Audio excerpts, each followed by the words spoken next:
I don't know either. Yan Xiangshuang's expression was anxious, and she said self-reproachfully, I caused this trouble for you, I'm sorry. Forget it, you should leave first. Chun Due picked up the hook-scythe spear and struggled to stand upright, his gaze fixed on the front. Amidst the rolling dust lifted by the gale, a golden light approached from afar, dispersing all the nearby dust. Within the golden light, a blind old monk stepped down the slope, treading on a golden lotus. His tattered cassock remained unmoved by the gale, sandalwood Buddha beads twisted around his left wrist, exuding auspicious Buddha light, while his right hand caught a vibrant Bodhi leaf. Amit Ba Buddha. He put his hands together and murmured over the corpses on the ground. Sinful, sinful. Master Pujue. Severely injured Wang Xuyan, upon seeing the old monk, seemed to catch a lifeline. Master, save me. Rest assured, Mr. Wang. Since I am here, I will not allow anyone to commit further slaughter. Master Pujue's eye sockets were utterly black, yet he looked towards the direction of Chun Due and the others, showing surprise. This young benefactor, the incense fire divine power within you does not belong to any sect. Could it be that the young benefactor is born with a fruit position? In the path of incense fire divine Tao, only by cultivating a fruit position can one build their own temple and independently receive incense. Otherwise, even fourth realm cultivators establishing sects would have the main tribute in their temples dedicated to the Buddha, only receiving incense in side halls. But this young man before him was at most of second realm strength, which was truly astonishing. Indeed, Chun Due wiped away the blood at the corner of his mouth. Who knows? Maybe I am a bodhisattva or arhat reincarnated. Why not quickly bow down? Master Pujue snorted coldly. Such heavy murderous aura clearly aligns with the evil god path. Yet you dare to deceive here? Let me deliver you today. Bald donkey, spare the nonsense.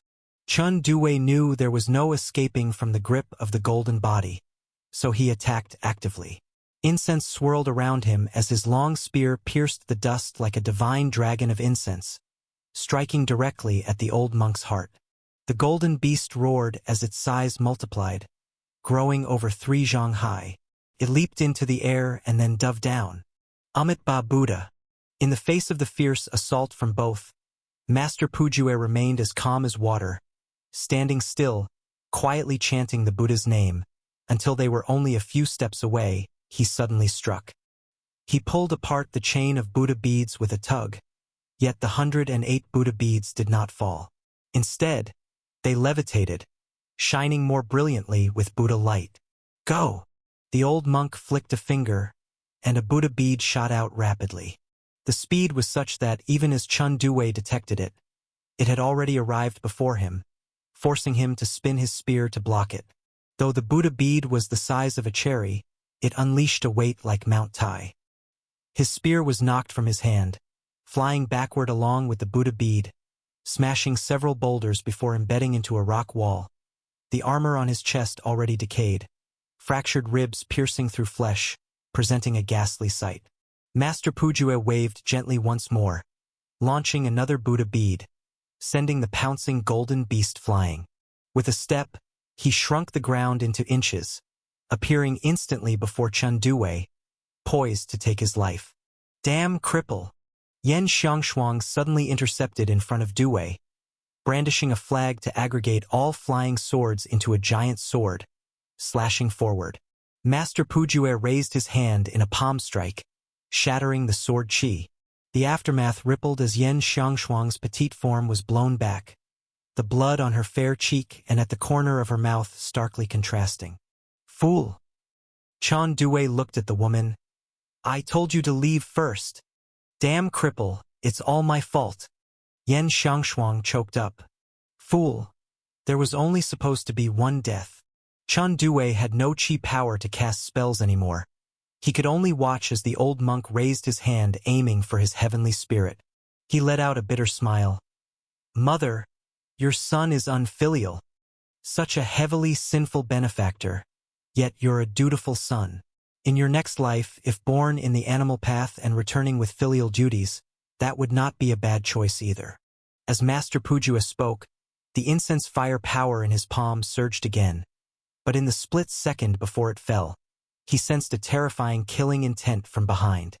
He turned swiftly, finding an arrow, forcing him to use his boundary-shrinking divine skill again to dodge. Realizing the arrow pursued him, startled, he had no choice but to palm strike at it. Boom! The arrow came like a full-force strike from a golden core cultivator. Though Master Pujua successfully defended it, catching his breath was not an option as a second arrow. A third arrow followed, until they connected into a wave, obscuring the sky, resembling a black tide. He waved his hand, arranging 108 Buddha beads before him, linking with golden light to form an impregnable defensive boundary, blocking the storm of arrows. Yet despite this, Master Pujua was heavily impacted, with his internal incense fire power depleting at an unimaginably rapid pace. At the brink of collapse, he grabbed his tattered cassock, covering himself to dive into the sand, retreating hundreds of zhong in an instant. Seizing the opportunity, Master Pujua finally saw clearly the attacker. A tall, imposing core formation cultivator, with 6 arms growing from his back, holding a bow seemingly assembled from countless deer antlers. Who are you, benefactor? Chan Due, ready to meet his doom, saw the scene and his pupils shrank. Father! Looking again at the attire, wasn't this the cultivator he had insulted earlier at Baihua Pavilion? Father? You have a father. Beside him, Yen Xiangshuang apparently did not know Chen Due's true identity. You little rascal. Consider yourself lucky, Chun Sansi said in a deep voice. If I hadn't happened to be handling matters here, I wouldn't have found you. You're Chen Lei. Master Pujua had heard of the true monarch Zhu Zhao's true identity, and had some knowledge of the distant eastern continent.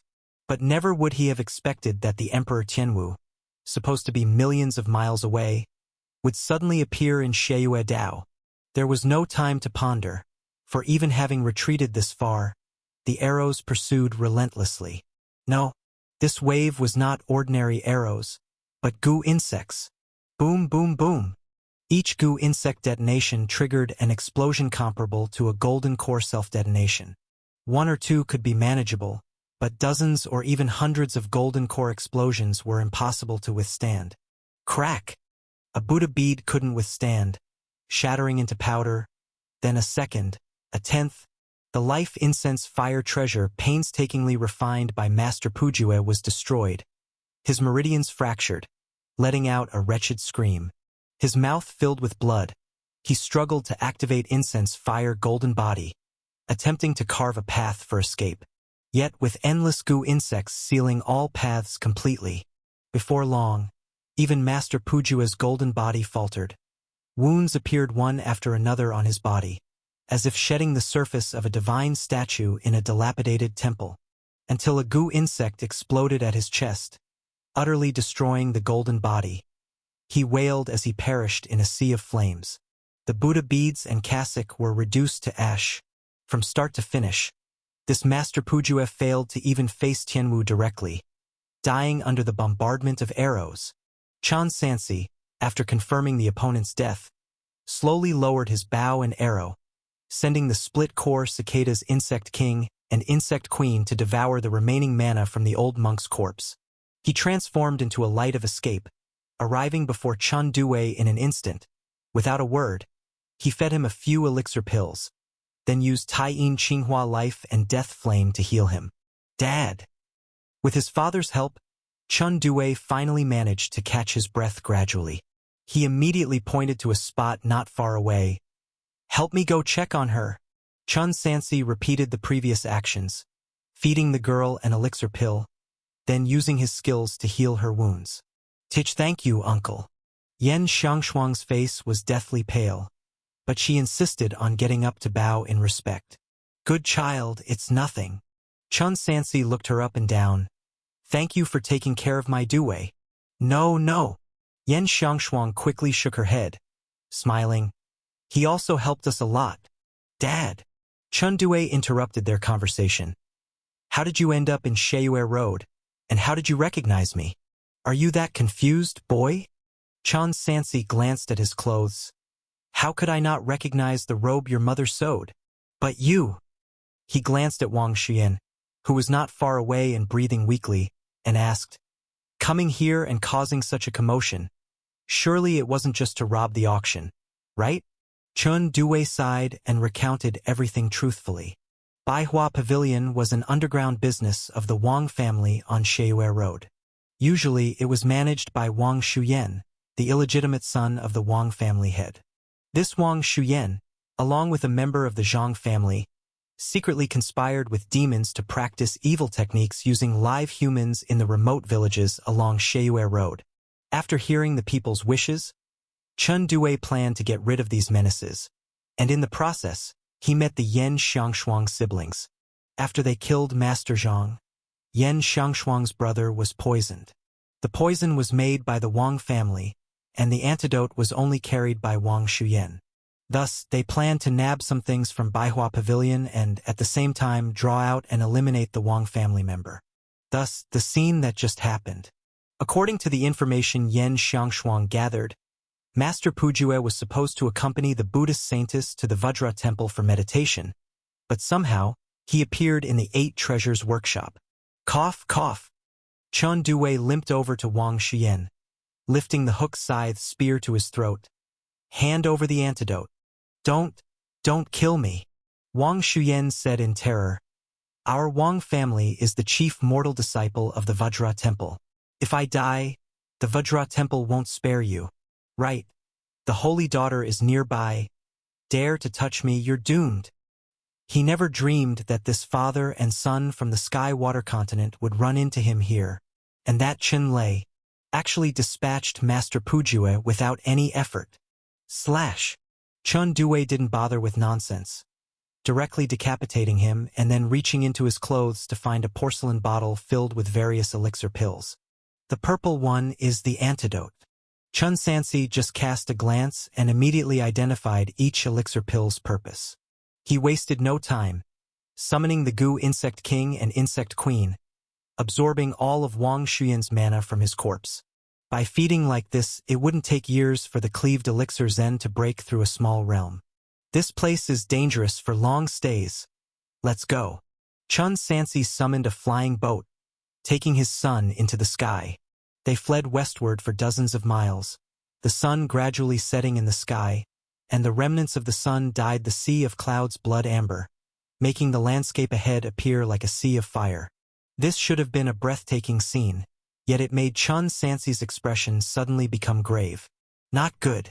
He sensed something unusual ahead, immediately turning direction, but it seemed too late, as the cloud vortex began to churn violently, the red glow boiling like lava.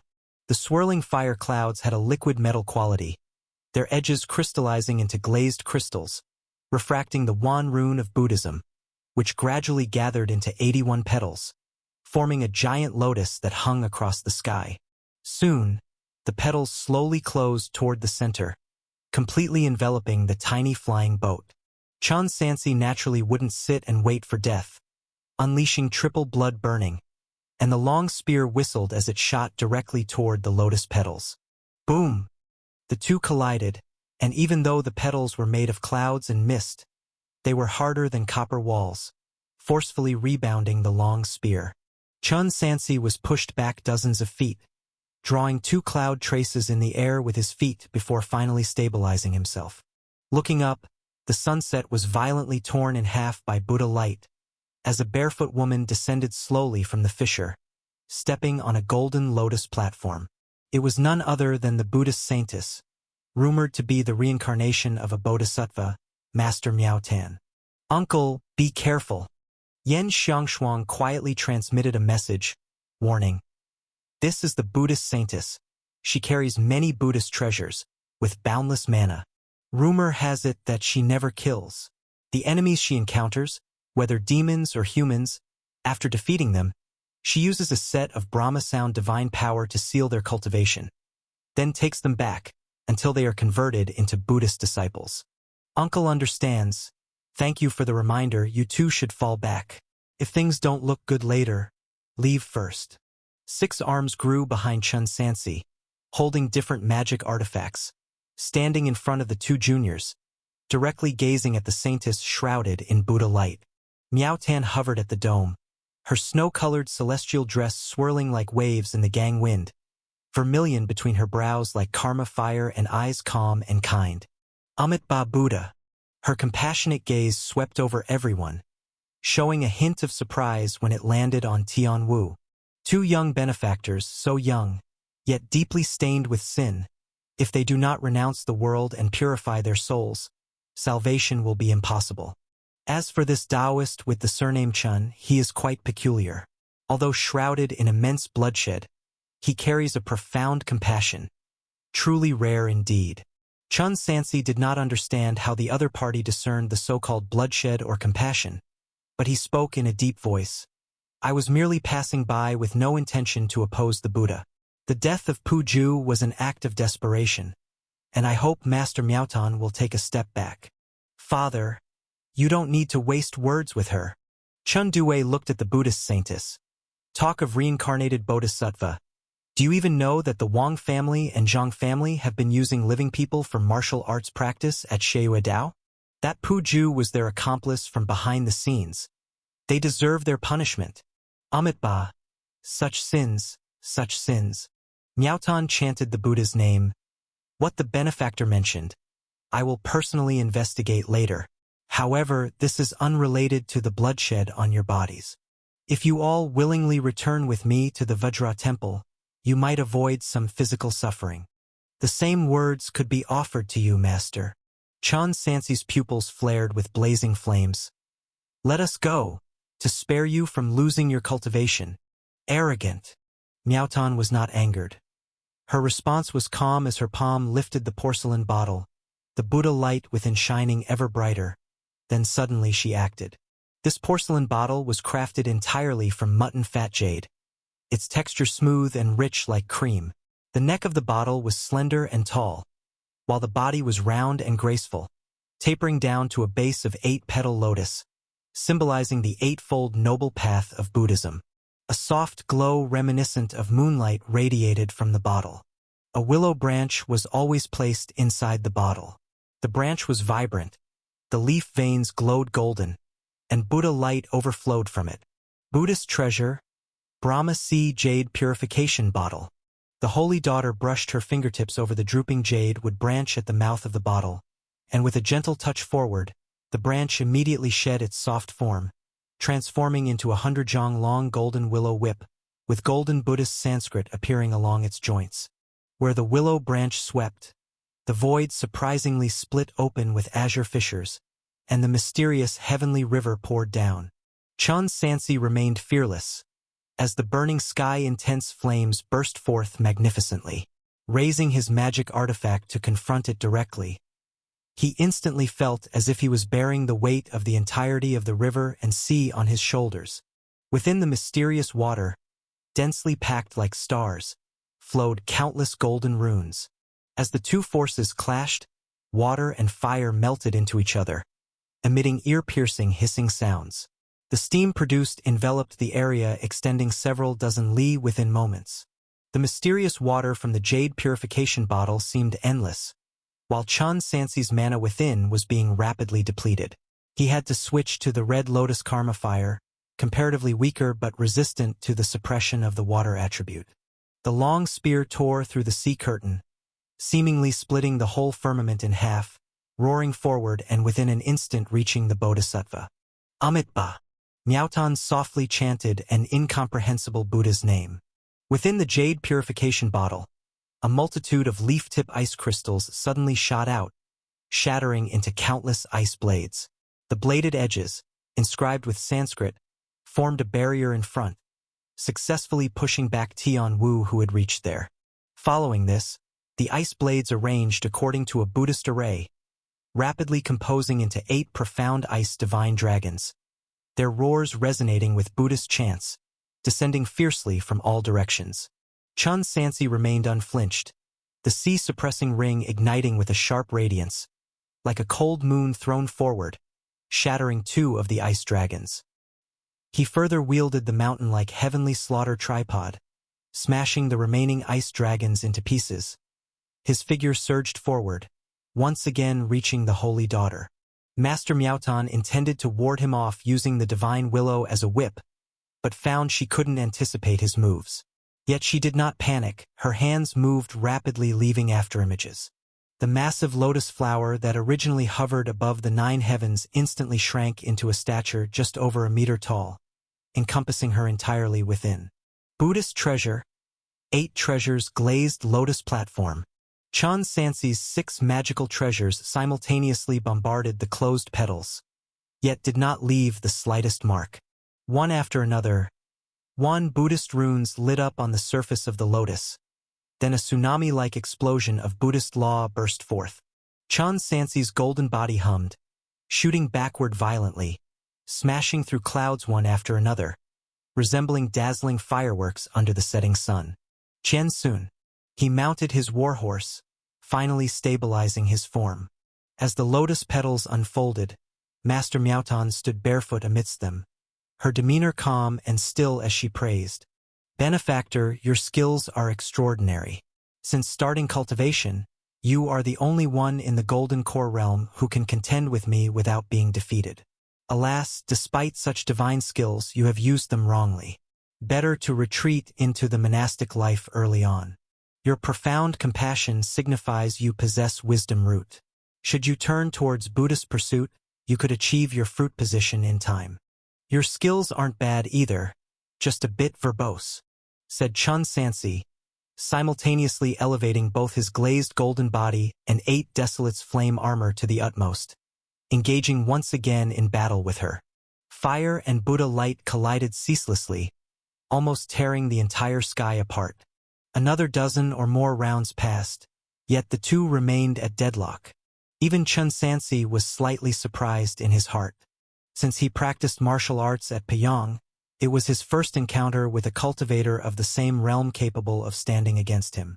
However, given that the person in front was a bodhisattva reborn, it was perhaps not surprising that they were equally matched.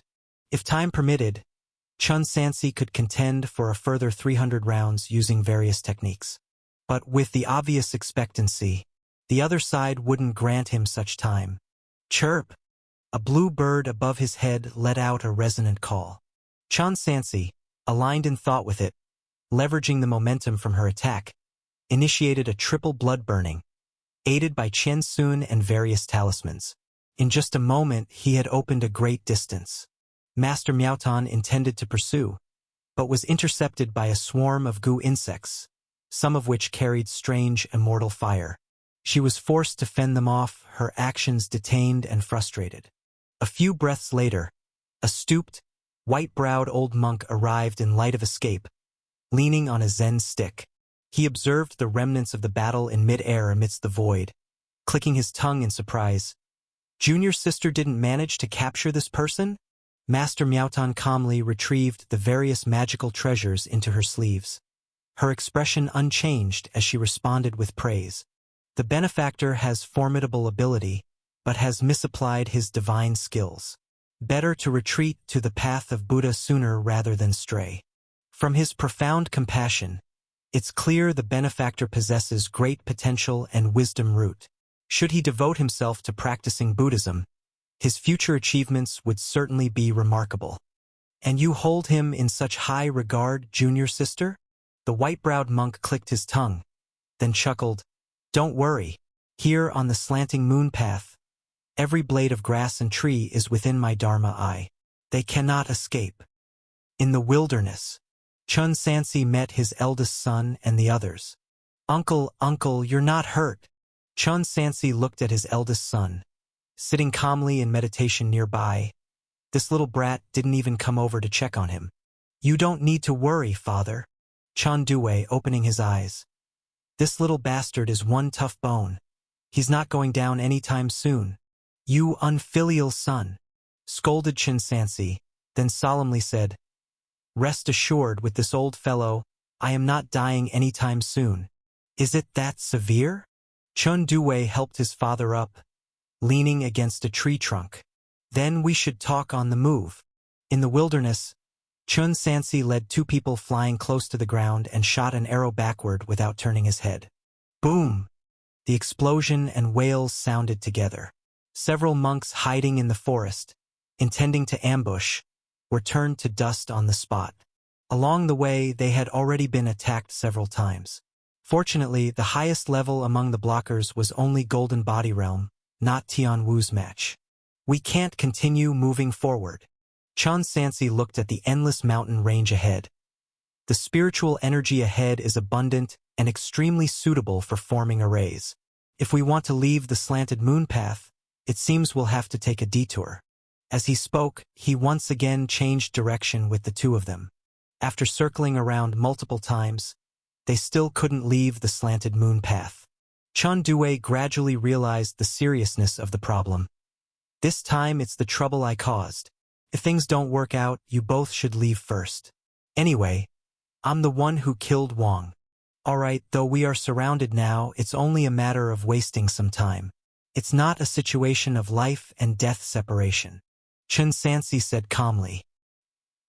Chun Due looked at Tian Wu's carefree back, and there was an inexplicable feeling of calm. Chun Sansi continued leading the way. After advancing about 40 miles, the scouting bluebird returned with news. All exits ahead are being searched by monks from the temples. We should not forcefully advance. Let's find a place to hide for a few days and then look for an opportunity to leave. He led the two of them to a dense vegetation-filled valley to rest for 2 days, and let the two juniors take the chance to heal. Chun Sansi took out several talismans and began to set up the reversal illusion great formation contained within. This third-tier reversal illusion great formation can conceal their aura and tracks while altering nearby directions. Any low-level cultivators entering here would feel like they're trapped in a maze, unable to get close. Additionally, this remote location theoretically should be safe to hide for a few days. After setting everything up, night had unknowingly fallen. Uncle Chen. Yen Xiangshuang took out a wine gourd from the storage bag. Try the wine my brother and I brewed. Chun Sansi took a small sip and sincerely praised, good wine. He paused and then cheerfully started chatting. Shuang heir. How old are you this year and where are you from? Yen Xiangshuang replied obediently. To answer uncle, I'm already 23 this year. My family belongs to a small family in the Western continent, not comparable to those big clans and sections. 23 years old and already mid-stage foundation establishment, with the hope of reaching core formation before 30. Your talent in formations is also quite good, and in time, your accomplishments will surely be remarkable. Chun Sansi spoke very appreciatively, then added, Shuang heir. My wayward son has had a strange temperament since childhood. In daily interactions, you must tolerate him more. HSSS. Chun Due took a cold breath. The way you say that sounds not quite right. It's this little dimwit who insists on following me. Who needs her tolerance? Shut up. Chun Sansi smacked him hard on the head and said irritably, Give me the stuff. Stuff. Chun Due was puzzled. What stuff? Chun Sansi straightforwardly said, The stuff you got at the auction. Oh, right. Chun Due then remembered, during the previous auction, his father was bidding against him for some items. He took out several storage bags from his bosom and handed them to Chun Sansi. Chun Sansi opened the bags, found the twin vine, and selected items useful to him, taking them all. Father! Chun Due was a bit stunned. Aren't you leaving me some? You haven't reached the golden body yet. You can't use anything above 3rd tier. Chun Sansi said unceremoniously. Your father will keep them for you and return them later.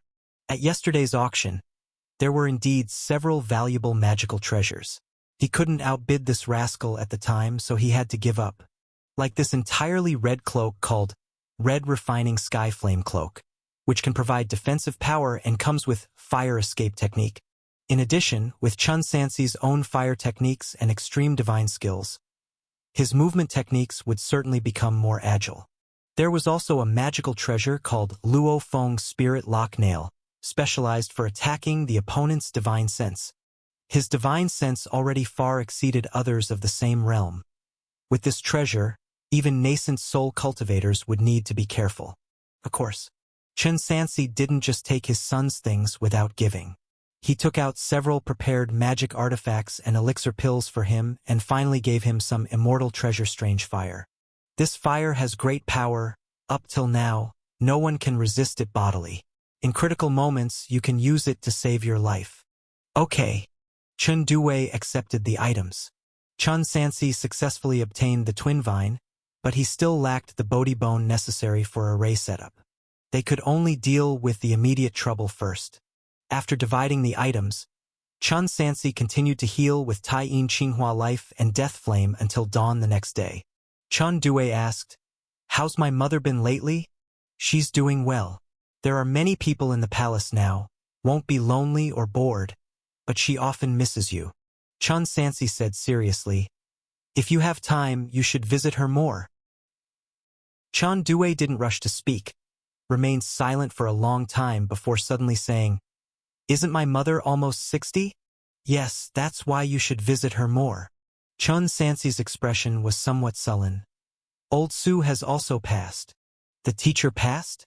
So early?" "He didn't have any serious illness. Should have lived to 100. Chen Due's voice was low, but he soon rallied. "Father, in the past few years I've traveled through chaotic wilderness Yongzhou and obtained a cultivation technique from the immortal Ba sect. When mortals are alive, they can cultivate it in advance, and when they die, they can be refined into corpse puppets. Though they lack spirit roots and are destined not to last long, it still counts as a way of extending life." "Enough!" Chen Sansi interrupted coldly. "Don't bring this up again, and stop indulging in these deviant paths."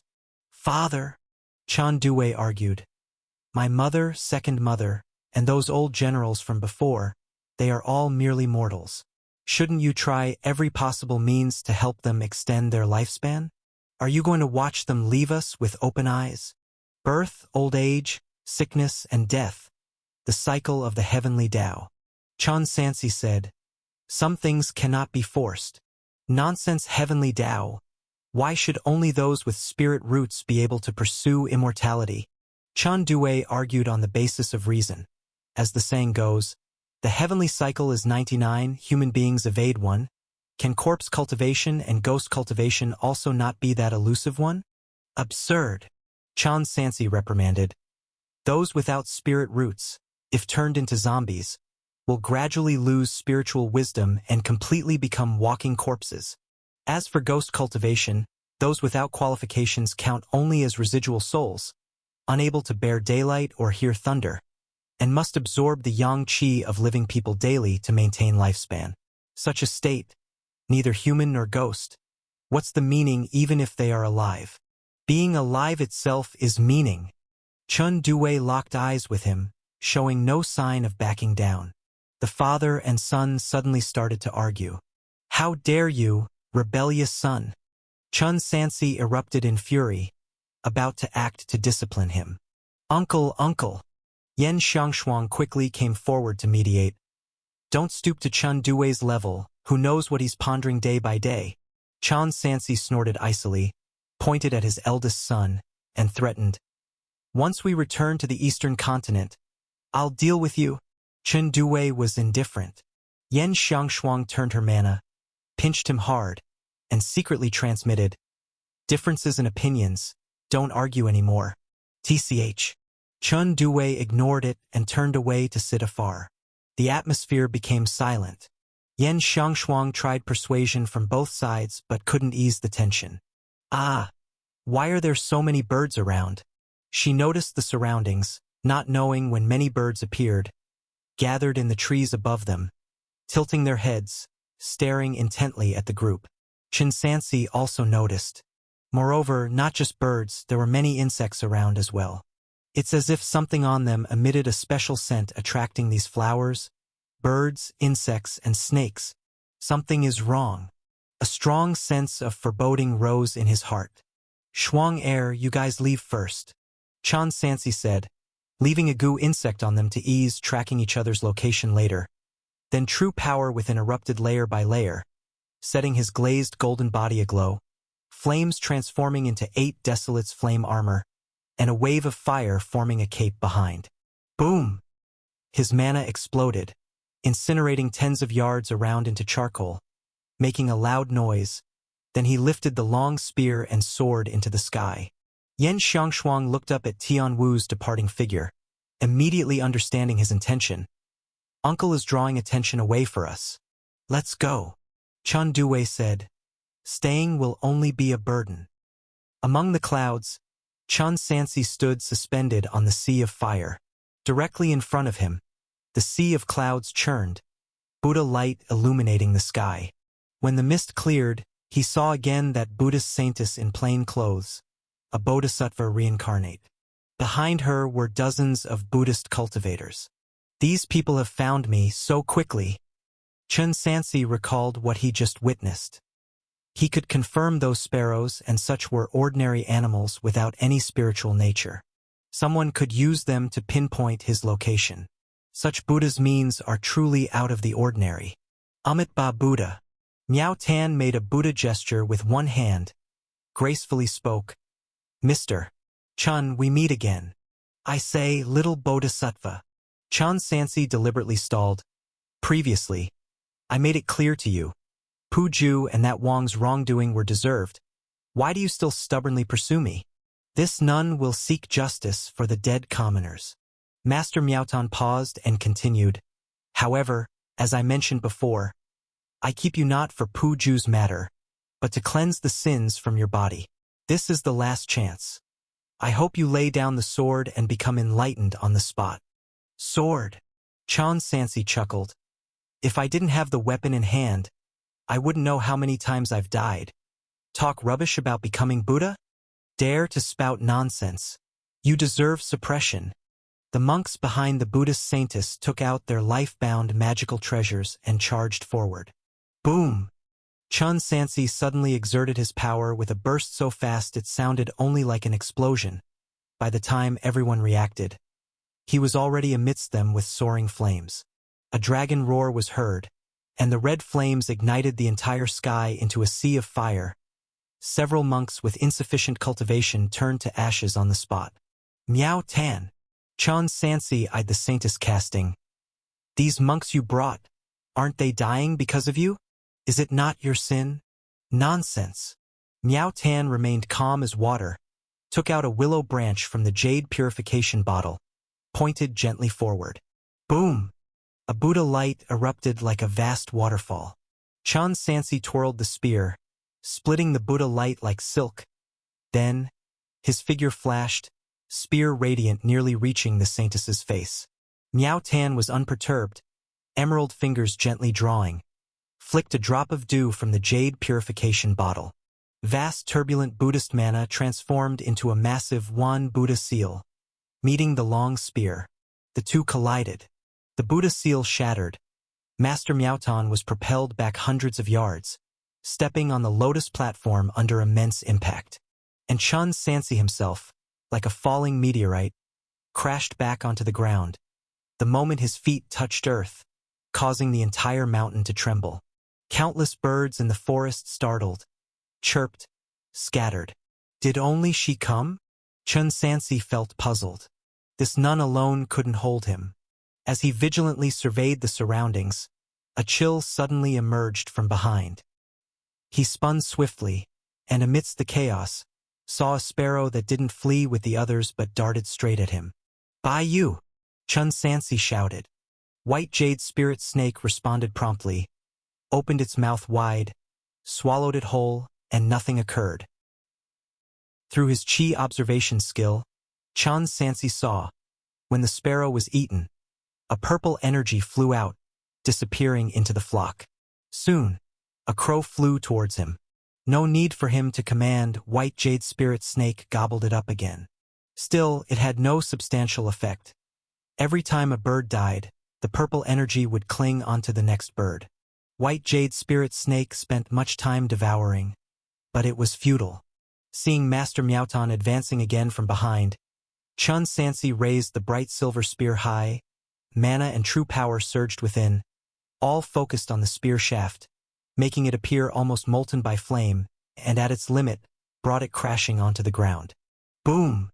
A sea of flames erupted centered on Chen Sansi, instantly covering hundreds of yards, turning the entire mountain peak into purgatory, burning every bird in the sky to ashes. As the flames ebbed, a purple glow had nowhere to hide, finally drifted down, transforming into a hunched white-brow monk. His incense firepower was vast and overwhelming, likely at the fourth realm of the incense fire divine Tao, gathering wishes bright king realm. He watched as the opponent charged up to his face, a flash of Buddha light in his palm, and summoned a Zen stick. This Zen stick was entirely cast from snowfield cold iron, standing over 7 feet tall, with flowing patterns of dark gold and silver gray blending together, and the top adorned with 9 layers of blooming golden lotuses stacked like a tower, each petal carved from translucent glass, revealing dragon blood coral-like dark red patterns in the sunlight. Buddhist treasure, 9 lotus calming evil staff. The white eyebrow monk gently raised his hand, and the golden lotus at the top of the staff suddenly bloomed, the vast Buddhist law flowing incessantly, crashing violently into the incoming red flame. Chan Sansi knew that in pure mana, he couldn't compare to a fourth realm cultivator, so he withdrew his power the moment before the two collided, the cloak behind him bursting into flames, and in an instant, he transformed into a stream of fire, swiftly dodging the attack and reaching the flank.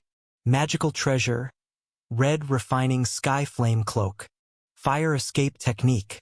Combining it with the triple blood burning, Chan Sansi's agility was almost no less than that of an early-stage nascent soul cultivator.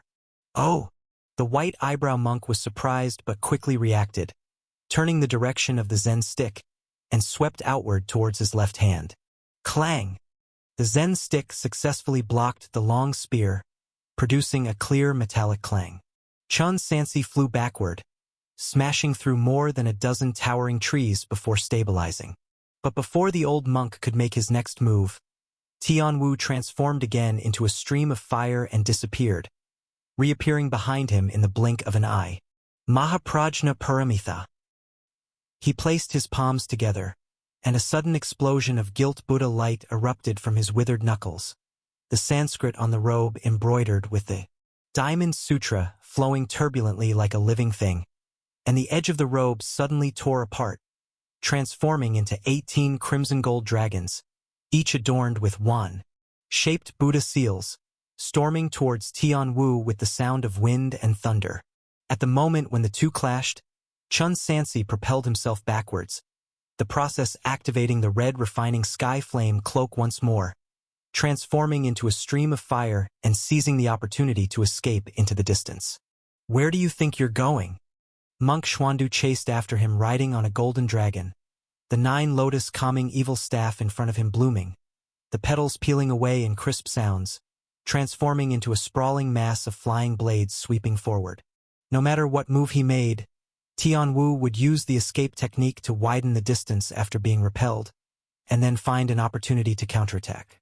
After several repetitions, as the distance between the two widened, the methods of the white eyebrow monk became increasingly ruthless. It seems that if I don't use some means, I really won't be able to stop you today, Amitabha Buddha, sin. The old monk's drooping white eyebrows suddenly moved without wind, his hunched body emitting the crisp sound of shattering glass, and his knobby spine straightened section by section, resembling a Tsanglong raising its head. A gilt glow emerged from his murky eyes, and Brahmasutra truth burst forth from his dry lips. Wei, Luo, hum. With the explosion of the last syllable, the spiritual energy within 100 miles around imploded violently. His age-spotted skin peeled away inch by inch, revealing the ancient bronze-cast true body of the Buddha underneath, each texture spewing golden red Buddha flames, setting the entire sky into crimson clouds. The white eyebrow monk's figure continually expanded, and within a few breaths, he towered into the clouds, with the sky seemingly within reach, the 9 cloud layers swirling around his waist, the hem of his robe hanging down like a curtain of jewels from the inverted rivers and streams, countless golden arhat phantoms appearing amidst the folds, forming a swastika Buddha array to suppress all directions. It was as if, at this moment, he was the legendary walking Sumeru mountain. Thadian Xiangdi. Chan Sansi looked back, The Fatian Xiangdi of the Buddhist cultivator seemed like the divine statues in temples had come to life and grown to touch the sky and earth. The overwhelming might of the Buddhist law was as vast as the sea, slowing his escape technique by several beats. The white eyebrow monk's Zen stick also grew as enormous as the heavenly pillar, and with a wave, the robe expanded with the wind, spanning the entire heavenly dome, the golden threads bursting with blinding Buddha light, rendering thousands of miles around a pure golden color. Under the golden light, the mana within Chun Sansi's body was suppressed, and his speed was involuntarily slowed again. The white eyebrow monk swung the Zen stick, and in an instant, it was as if the heavenly pillar collapsed, the mountains crumbling and cracking, sweeping across one mountain peak after another, with the golden lotus at the top targeting the minuscule Tianwu. Qian Sun. Chun Sansi mounted his warhorse. Using the red refining sky flame cloak, he escaped the attack range with all his might. The golden lotus crashed down, directly crushing and collapsing several towering peaks. Chun Sansi knew that easily escaping again would be difficult, so he simply executed a backward charge, heading straight for the divine statue, relying on the opponent's enormous size to engage in close combat. With the cooperation of the extremity god, he managed to use the magical treasure to attack the opponent several times, but he was unable to even tear through the protective Buddha light, all efforts in vain. Chun Lei. After activating Fatian Xiangdi, the voice of Monk Xuandu was no longer calm and kind, but became incomparably authoritative as if a Vajra were angry. Surrender or be captured. Chun Sansi flickered again, dodging the massive golden lotus that came smashing down, then mounted his warhorse and landed on the Zen stick, before jumping onto the opponent's arm, sprinting forward, reaching the shoulder position in the blink of an eye, the long spear transforming into a divine dragon, poised to thrust at the magic image's eyes, which resembled the sun and moon. Monk Xuandu's massive form wasn't slow at all. His left hand already clenched into a fist, hammering down on his own shoulder with ferocity. Dong! With a muffled sound, the burning sky intense flames extinguished under the suppression of the Buddha light. Chun Sansi hit directly, overturning both man and horse in midair, then plummeting straight toward the ground. But during the process, he silently flicked his arm. A barely visible black light shot out from his sleeve. Magical treasure, Luo Feng soul locking nail. Xiandu monk instinctively lifted his massive Zen stick to block, but never thought that the black light would penetrate straight through the Zen stick, heading directly for his forehead. Divine sense magical treasure? Only then did he notice the special attribute of the magical treasure, hurriedly concentrating his divine sense to resist, but still got hit head-on by the black light. Instantly, Xiandu monk felt a darkness before his eyes. His head felt like it was being torn apart in pain. His towering 10,000-foot body staggered back several steps, causing a giant earthquake. The divine sense strength of this person is actually nearly approaching nascent soul. He was deeply astonished in his heart. But, after all, he was a cultivator of the fourth realm. Even if he was caught off guard, it was definitely not fatal. Chun Sansi did not have the intention to pursue. He just wanted to take this chance to attempt an escape. However, Master Miaotan had already returned. She gently lifted the willow branch in her delicate hands. With a light touch in the void, Buddha light poured down like the heavenly river. Chun Sansi had already taken the blow from Fatian Xiangdi head-on. How could he still take another? He could only choose to brace himself. The 8 Desolate's flame armor on his body, under the illumination of Buddha light, shattered, but quickly restored under the maintenance of mana, then cracked again, then restored, until the Buddha light was entirely exhausted. Chun Sansi also crashed heavily into a swamp, stirring up mud waves dozens of feet high. Even with the armor protecting him, he was still gravely wounded. At the same time, Xiandu monk recovered from the divine sense attack, his divine statue-like face showing uncontrollable anger, raising a hand that blocked out the sky and reached down to slam the ground. Under the terrifying pressure, even the void twisted. At that moment, Chun Sansi felt like he was the legendary monkey son, with the Buddha's 5-finger mountain crashing down on his head. No matter how invincible he was within his own realm, Facing a fourth realm cultivator, he was ultimately outmatched. How could Chun Sansi dare to brace himself? He hastily pulled back Qian Sun, shattered a talisman and tunneled into the earth, barely escaping the range before the five-finger mountain fell. Boom! The hand that covered the sky fell, the ground visibly caved in, and the entire mountain range crumbled. Don't even think about escaping! Xian Du Monk roared. His hand flipped in a sealing gesture, and the heaven-covering Kasaya flew straight forward, enveloping everything. On the Kasaya, Buddha light shone like a blazing sun, almost setting the earth aflame. Chun Sansi was submerged within, each step costing 1,000 times his usual chi power, especially with triple blood burning. Soon he was struggling to move, watching helplessly as the Kasaya fell towards him, like the whole sky was collapsing. Forget it! Chun Sansi completely gave up on escaping by himself, looking towards the distant mountain forest. It's better if you do it. Who are you talking to? Xian Du Monk realized something was wrong. In the next second, from the mountain peak 100 miles away, a ghostly figure erupted, enveloped in pure demonic chi, reaching up to the skies, finally hovering before the full moon. He looked closely, and it was indeed a woman. The woman was dressed in black, her 3,000 white hair spilled like frosty snow. Her blood-red eyes resembled Buddha's agate, with cold killing intent in her eyes. Her blood-red lips turned into a curve, with a hint of madness and mockery. Such pure demonic chi! Xian Du Monk was stunned at this scene. His mighty figure hesitated. Where did this demoness come from? Master Miaotan lightly touched the ground with her bare foot, rising into the air. I say, little Bodhisattva, do you remember me? The witch stared at the saintess. Her sinister yet magnetic voice was not loud, yet strangely clear. What did you say? Master Miaotan's pupils trembled slightly. It seems you've forgotten well. The witch couldn't help but laugh. You are also a pitiful person, being used by those bald monks life after life. What do you mean? Miaotan asked sternly. I can see you're not of this world.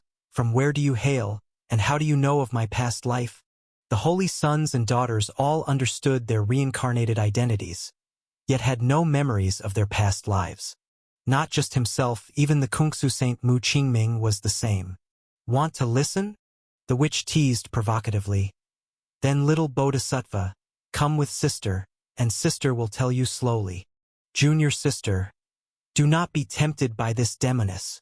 Xian Du Monk interrupted their conversation. He formed a seal with one hand, changing the direction of the robe. The Buddha light illuminated the night sky into daylight, rushing towards the witch. In the starry sky, the edge of the waning moon started to seep with blood. In the witch's long, morbid white hand, dark purple demon patterns flowed along the spine of the sword, and the closed-eyed relief at the sword's guard suddenly lit up, as if an ancient divine beast suddenly opened its eyes. The moonlight within 100 li twisted and surged towards the sword tip, forming an inverted blood-colored Milky Way vortex at her feet. Once accumulated to the extreme, the sword edge cut through the night sky. A blood-colored sword light whistled out. The sound of the void tearing was like a baby's cry, shaking the divine souls of all present. The arc cut by the sword edge first tore open the night curtain, then sliced the magic robe as if cutting tofu, and finally cut through mountain after mountain, unstoppably striking towards Fatty and Shangdi. Xian Du Monk chanted incantations, and the Zen stick golden lotus buzzed and bloomed, as if countless gods and Buddhas were chanting scriptures, sweeping forth, intending to smash the blood-colored sword chi into powder. However, as the two forces got closer, the Buddha light dimmed rapidly under the pressure of the sword chi. By the time they truly touched, it had long vanished entirely. Xian Du Monk let out a wail and flew backward. His colossal figure, a myriad of feet tall, fell, causing the entire 8 Treasures workshop to shudder endlessly. The Buddhist Sanskrit on him shattered into pieces. Fatty and Shangdi rapidly dispersed, reverting to the decrepit form of a hunched old monk. In front of this woman, he could not even take a single move. Miao Tan did not idly watch from the sidelines. The lotus platform under her bare feet radiated with magnificent light, transforming into streamers that parted the dark clouds, rushing towards the witch to encircle her.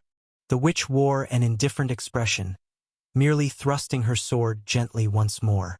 The sword chi shattered the radiance, unstoppably stabbing straight at the brow. The Buddhist saintess quickly cast a spell, causing the petals of the lotus throne beneath her feet to close and protect her within. The sword chi landed on the surface, and from the point of contact, a terrifying aftermath erupted, nearly overturning the entire sky. The lotus, under the impact, was sent flying like a ball, crashing heavily into a lake, raising towering waves. Countless petals fell off, soaking in the surging waters. Amidst this, the Buddhist saintess was severely wounded, a trace of bright red blood dripping from her alabaster chin. She wished to form seals and cast spells anew, revealing her trump card, only to find that the witch seemed devoid of killing intent. Under the moonlit night, the white-haired, red-eyed woman spun a blood-red sword flower in the night sky with her demon sword, then sheathed it behind her. She gave Miao Tan merely a glance, and without any hesitation, turned and left, as if merging into the silver moon, disappearing instantly. As for the Tian Wu from earlier, he had already vanished without a trace. Miao Tan felt an inexplicable sense of bewilderment rising in her heart. "Junior sister," a hoarse voice sounded. The white eyebrow monk rushed over, disregarding his own injuries. "Junior sister, are you okay?" "I'm fine." Miao Tan finally came back to her senses, casting a spell to wipe away the blood on her face, then sat cross-legged on the lotus platform, nurturing and healing her wounds. Xiandu monk also began searching for elixir pills to consume, muttering, "In my life, I've encountered many demon cultivators and great powers of the ancient demon clan, but I've never encountered such pure demonic chi before." She, after suppressing her injuries, Miao Tan whispered softly with open eyes, "Who is she? Who else could it be?" Xiandu monk affirmed, "Have you heard of the person that Sky Water Continent has been searching for all these years?" "You mean?" Miao Tan was slightly surprised. "Demon Seed. No mistake about it." Xiandu monk said, "Since they've come, they mustn't leave easily. Immediately alert the border. Activate the Abi Purgatory Array at the border. Our elder is meditating not far from Shewa Path. He can be here soon." Miao Tan agreed with the proposal and added, "Besides that, Senior Brother also has to investigate what the Wang family and Puju Temple have been up to over the years. If what Chun Lei said is true, we owe the people here an explanation." "Investigate this?" Xiandu monk hesitated. "Shouldn't our priority be to capture Chun Lei and the others? If we can obtain the demon seed, it would be a great opportunity." "Investigate it," Miao Tan stated firmly.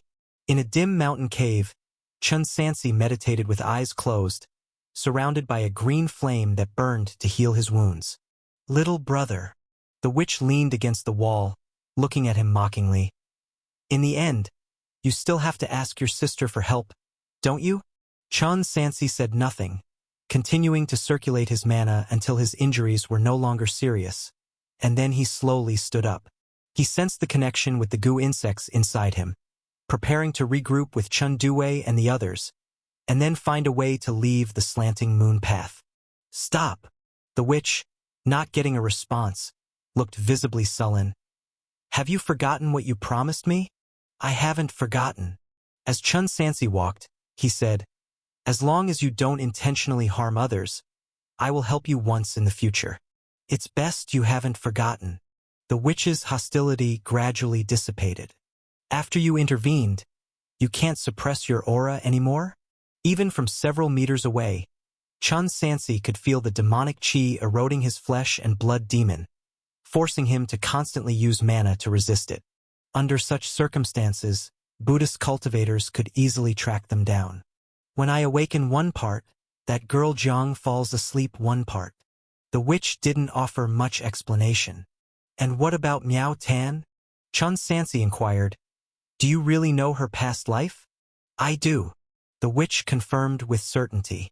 "What exactly are you?" Chun Sansi wanted to understand as much as possible. Otherwise, he wouldn't know what else might happen next. This time, the witch ignored him. So Chun Sansi had to let it go. After they left the peak, they saw that the entire border area of the slanting moon path was shrouded in an eerie, dark red Buddha light.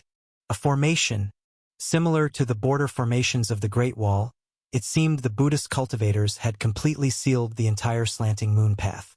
And this was happening even though Monk Xuandu wasn't an opponent, which could only mean one thing: more powerful cultivators were on their way. Let's find Du He and the others first. Chun Sansi made up his mind.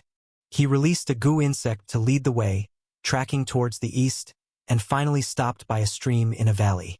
But Chun Sansi didn't see Chindue and Shuang Er. Instead, a few corpses of monks lay scattered on the rocky shore. The remaining split-core cicada had also exploded into shattered limbs and wings. Here, Chun Sansi picked up a piece of cicada wing. His brows furrowed tightly. He and Lan only had this one son. Activating his insight ability, Chun Sansi scanned the surroundings and soon found a trace of blood in a crack not far away. It was Chun Due's blood. Quick! He drew out the Dragon Abyss sword, took to the sky, transformed into a streak of light of escape, skimming the ground, and pursued the blood trace into the endless mountains beyond 100 miles. The last trace of blood appeared at the foot of a mountain. Along the way, they saw many more monk corpses. Did Chundue and the others retreat here while fighting? Someone's coming. Aren't you going to conceal your aura? The witch's voice sounded in his ear. Chun Sansi first restrained and suppressed his mana, then used talismans to mask his energy, and finally used formations to shield their location. He looked up and saw at the horizon. A purple light of escape was falling like a meteor. The moment the purple light appeared, a deafening Buddhist chant echoed for miles around, as if countless gods and Buddhas were chanting scriptures together from the heavens. A terrifying pressure hit, almost causing Chun Sansi's head to explode. Luckily, the witch quickly shrouded him with demon chi, protecting his primordial spirit from severe damage. Such a formidable divine sense could only belong to one of the supreme beings of this realm. Incense Fire Divine Tao 5th Realm, Nirvana Bodhi Realm, corresponding to Divinity Transformation Realm. After steadying his mind, Chun Sansi looked again and saw the newcomer was a monk in white. The monk appeared only about 20, with a stern face, a vermilion gold mark on his forehead like a bright lamp before Buddha, and features as sharp and defined as a cliff. His eyes were extremely cold. He wore a pure white robe, holding a string of prayer beads in his right hand and a purple gold alms bowl in his left. Buddhist Holy Sect, Elder of Sumeru Mountain, Zen Master Yun Gue. Before coming to the Western continent, Chun Sansi had heard of this man, one of the top cultivators of Buddhism, ready to ascend to the upper realm at any moment. This must be the first time he had personally seen a true fifth realm cultivator. Every motion really could trigger the anomalies of heaven and earth.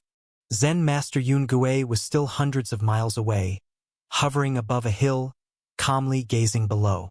Next, two figures supporting each other appeared, attempting to escape by sword control. No one else. It was Chun Due and Yen Xiangshuang. Here. At this point, Chun Sansi couldn't care about which realm the opponent was in, enduring the pressure to rescue them. Unfortunately, it was too late. Without any gesture from Zen Master Yun Gue, Chun Due and the others stiffened in midair, unable to move. At that moment, another golden light swept in from the western sky, revealing a tall monk approaching. He exchanged a few words with Zen Master Yun Gue, then took Chin Due and the others away, disappearing in the blink of an eye. Thankfully, they hadn't killed Chin Due and the others directly. Chun Sansi felt slightly relieved, but soon, the pressure weighed on him again, because Monk Yun Gue looked over in their direction. Chun Sansi looked at the witch, rarely using a pleading tone. I must first go and rescue here and the others. Is this a plea to me? The witch sneered playfully, slowly drew the Tai-In sword, and the demonic chi on her body rose rapidly, her lazy tone tinged with intense hostility. Let's go. Leave this little monk to me. But remember, you owe me 2 lives. Thank you. Chun Sansi clasped his fists, then directly pursued the direction of the golden light. He looked back, only to see the witch leaping up, her figure drawing a graceful arc in the air, the released demonic chi astonishingly breaking through nascent soul, also entering the divinity transformation realm, and soaring sword chi twisted towards the monk in white. This mad woman's strength, indeed far exceeds nascent soul. Just don't know what adverse effects raising to divinity transformation again might bring. The current situation can no longer afford such concerns. Chun Sansi stopped watching, triple blood burning pushed to its limits, with only the sound of the gale in his ears, the scenery beneath rapidly changing. He followed that Buddhist Vajra, flew for half a day, before slowly descending upon a mountain. This mountain towered into the clouds, and its spiritual energy was abundant. Between the forests, a temple could be faintly seen. On the winding mountain road, visitors coming to offer incense were everywhere.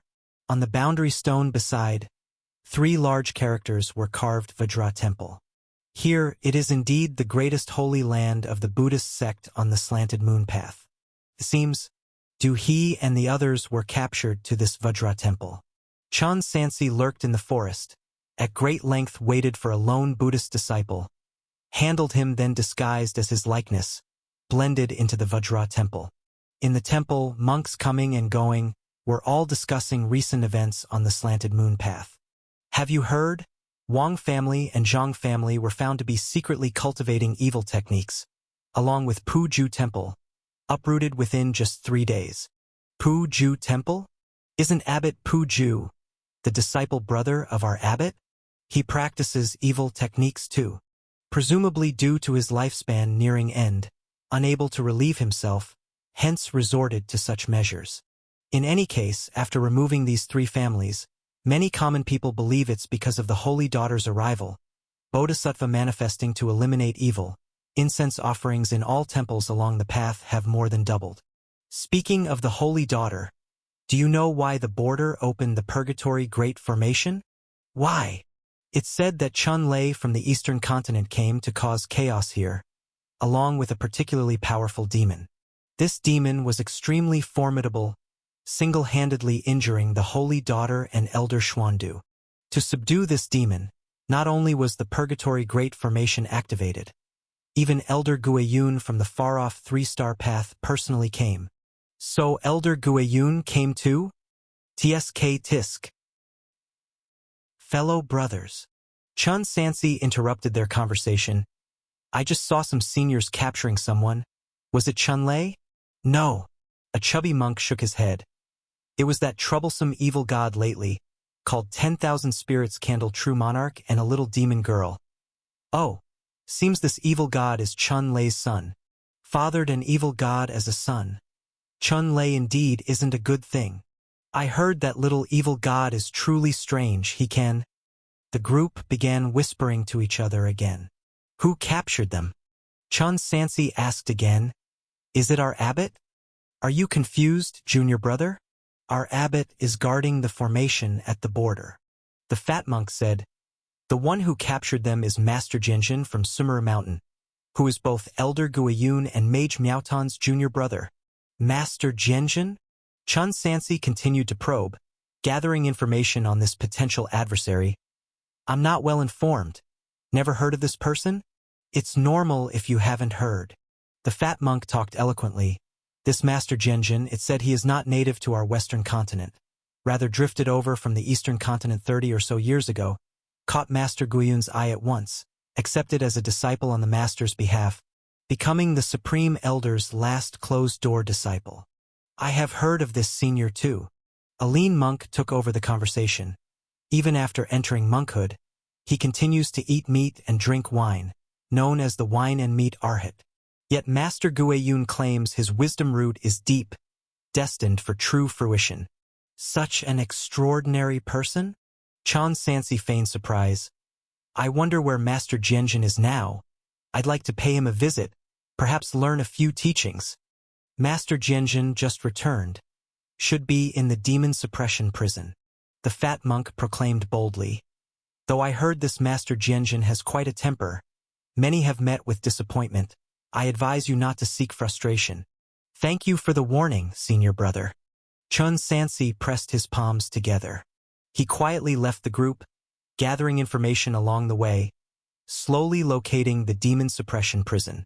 The so-called demon suppression prison is actually a dungeon, used to imprison certain demons and evil cultivators, located in the back mountain. Currently, all the elders of Vajra Temple are ordered to guard the border, leaving the temple vacant, without many high-level cultivators. Thus, after several disguises, Chun Sansi cleverly obtained a token, infiltrated the demon suppression prison.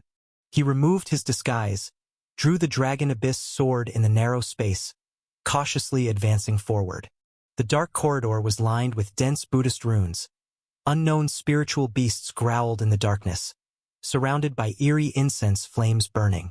Chun Sansi heard that Jianjin monk is at the late stage of the golden body realm, higher than his own middle stage. Moreover, reputed to have deep wisdom root, he wouldn't be an ordinary golden body cultivator. Plus, with the formation in this dungeon, if a fight breaks out and isn't resolved quickly, high-level cultivators would immediately return. Bearing this in mind, Chun Sansi further concealed his breath and concentration, reaching the gel-lettered cell, eavesdropping on the sounds within the corner.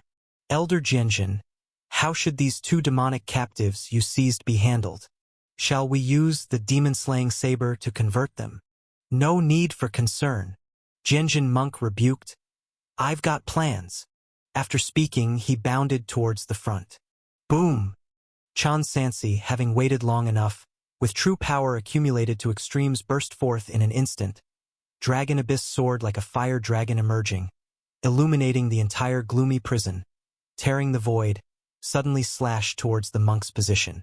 Clang! Buddha light suddenly appeared. In a flash, a treasure staff to subdue demons appeared out of nowhere, forcibly blocking the Dragon Abyss sword. Jianjin monk fiercely scolded, Who dares? Such impudence! Today I shall chop you into pieces and drink you with wine. As he roared, ready to unleash his golden body, suddenly hearing a familiar voice in his ears. Senior brother? Jianjin monk paused. Through the blazing light saw the swordsman eerily familiar. His pupils shrank. Little junior brother? Fifth senior brother, is it truly you? Chun Sansi was somewhat incredulous. The closed-door disciple of the Buddhist holy sect's supreme elder was actually his fifth senior brother Meng Guangxin. Many years ago, first senior brother pursued his own Tao, hence left with second and fifth senior brothers, disappeared for decades without a trace. No matter what, he never imagined encountering them here. Chun Sansi quickly retracted his sword. Senior brother, why has even your voice changed? Heh! Meng Guangxin slapped his bald head, grinning widely. In recent years, I've practiced the Buddhist lion roar skill, thus changed the voice. Little junior brother, you've indeed been remarkable over these years. Even in the Western continent, I haven't heard little of your accomplishments. Senior brother is the remarkable one. Chun Sansi admired. Truly, one's talent must have its use. After entering monkhood, one's realm advanced leaps and bounds, indeed among the best of senior brothers and sisters. Practicing the incense fire divine Tao often progresses faster than the immortal and martial Taos. Yet even so, Meng Guangxin's cultivation speed is decidedly exemplary. Enough, junior brother. There's no need for polite words. The situation is urgent now. We can catch up later. Meng Guangxin said, You've come here for my nephew, right? Of course. Chun Sansi got straight to the point. So you mean it was you, senior brother, who rescued Du He and the others from Yungue? Yes. Meng Guangxin shouted. I was traveling through Samsung Dao and received a call for help from Xuandu. That's how I learned you and my nephew were here, so I hurried over, said I wanted to personally guard my nephew, and tricked them away from senior brother Guiyun. You've come just in time so we can get you all out of here. Otherwise, Miao Tan and Xuandu will be back soon. As the two spoke, two monks behind them kept staring directly at them. Elder Jianjin. One of them said in disbelief, You know the demon Chun-Lei? Yes. The other asked, Are you planning to let them go? They spoke hesitantly, unsure of what to do. I almost forgot about you too. Meng Guangxin glared and shouted, Hey! The Buddhist lion roar skill was unleashed, and the two young monks fell unconscious on the ground, their divine senses damaged. Meng Guangxin didn't take their lives but rather clasped his hands together. Amitabha Buddha. Sins, I've refrained from killing or harming for many years. Junior brother, come with me. He led the group to the end of the dungeon, where Chun Duwei and another were imprisoned behind iron bars. Uncle! Yan Xiangshuang came up to greet them. Chun Duwei then shouted loudly, Father, a Nirvana cultivator has appeared. You and the master should not worry about us. You brat, don't worry. Meng Guangxin patted his chest and said, With me here, I will keep you all safe and sound. He opened the cell with a token. Chun Sansi followed the instructions, disguising everyone as Buddhist disciples, and left Vajra Temple together with Lao Wu, heading straight for the border. Looking up at the border sky, the blood-red setting sun hung in the western sky, turning the river sands red. Bronze formation steels stood towering. On the bronze steels, each Sanskrit character seemed cast in molten gold, with dark red marks solidifying at the edges, forming entwined chains that crossed the entire border of the oblique moon path, sealing all exits. Among the clouds, there were tower ships full of Buddhist cultivators and soldiers of the Jin dynasty, heavily guarded, watertight. Before leaving, we must wait a little longer. Chun Sansi looked in the direction where he encountered Master Guiyun earlier. The female devil hasn't returned. I don't know what that woman is all about, but facing senior brother Guiyun, it doesn't bode well. Meng Guangxin said solemnly, Moreover, junior brother, Miao Tan might come any time. If we try to leave then, it will be too late. Let's wait a bit longer. Chun Sansi said firmly, If she hasn't come by the end of an hour, then we will leave. He couldn't disregard his senior sister's life, and the witch was indeed helping him. But considering rationally, the witch wasn't afraid of Guiyun. No major incident should occur. If she doesn't show up by the time, it's possible she's hiding or has other reasons. Then, Chun Sansi can only send Chen Duwei and the others away first and come back to look secretly later. An hour quickly passed. As fifth brother urged again, a large divine eagle flew toward their direction. A blue bird was carrying the unconscious Jiang Xie back. Senior sister. Chun Sansi hurried over to check and was relieved when he confirmed there was no danger to life. Hiss! Meng Guangxin clicked his tongue, squinted his eyes and said, This witch is really impressive, managing to come back alive from senior brother Guiyun. Senior brother. Chun Sansi, while feeding elixir to her, said solemnly, You were pushing me to leave earlier, deliberately, right? You didn't want to see her leave the oblique moon path alive. Meng Guangxin's expression turned sharp, and he admitted honestly, Junior brother, ever since my cultivation, I've never encountered such pure demonic qi. How did you end up with such a witch? It's not something that can be explained in a sentence or two. Chun Sansi simply informed him that there was more to the demonic qi story. If senior brother insists on harming senior sister, then please target junior brother first. Upon hearing this, Meng Guangxin paused for a moment, then laughed twice, heavily patting him on the shoulder. You're just like before. I believe you. In that case, let's leave together. Thank you, senior brother. Chun Sansi clasped his hands in salute. He cast a disguise spell on the sleeping Jiang Xie, then closely followed Monk Jianjin. They quickly arrived at the border blockade, entering the Purgatory Great Formation. To move further, they would need to break the array barrier. Chun Sansi could forcibly break through, but would inevitably face attacks, wasting a lot of time. If others arrived by then, escaping would no longer be possible. At this moment, a black-robed elderly monk noticed their movements and led people to block their path. Ha ha! The old monk clasped his hands together. Amitabha Buddha, what business does Elder Jianjin have? This was the abbot of Vajra Temple, known by the Dharma name Huiming. Brother Huiming, Meng Guangxin said, I'm planning to take some disciples out beyond the oblique moon path. At this time, the abbot Huiming's eyes showed doubt. What's the big deal about Chen Lei? Meng Guangxin said nonchalantly. With senior brother Gayun here, does he think he can defy the heavens? But Huiming hesitated and said, the holy sect has ordered that no one is to leave Sheua path until the person is caught. The holy sect? Am I not a person from Sumeru Mountain?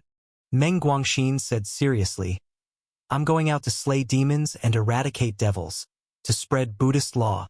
Maybe I can establish a few more cities, turning them into tributor lands for our Buddha sect. Don't delay serious matters. Amitabha Buddha, Huiming reminded, a monk does not lie. Nonsense, of course. I know a monk does not lie. Meng Guangxin lost patience. Make way quickly, or don't blame me for being impolite. All right then. Abbot Huiming knew that the other was the closed-door disciple of the holy sect's supreme Zen master, so he did not persist further. With a wave of his hand, he opened a gap over a foot wide at the boundary ahead. Thank you, brother. I'll surely bring you a pot of good wine when I come back. Meng Guangxin laughed heartily, leading a few people through the boundary, successfully leaving the area of Sheua path. Then he spat heavily. Monks don't lie, my foot. Monks don't eat meat, yet don't I eat my fill. Finally, having escaped alive, Chun Sansi breathed a sigh of relief in his heart. He looked at Zhenjin and asked, Senior brother, what about you? How will you explain letting us go when you return? Return? Why would I return? Meng Guangxin said, his expression turning somber. I've been in the Western continent for so many years, and I'm a bit tired of it. It's just the right time to reunite with brothers whom I haven't seen for years, and to pay tribute to Master and Old Fourth. Why?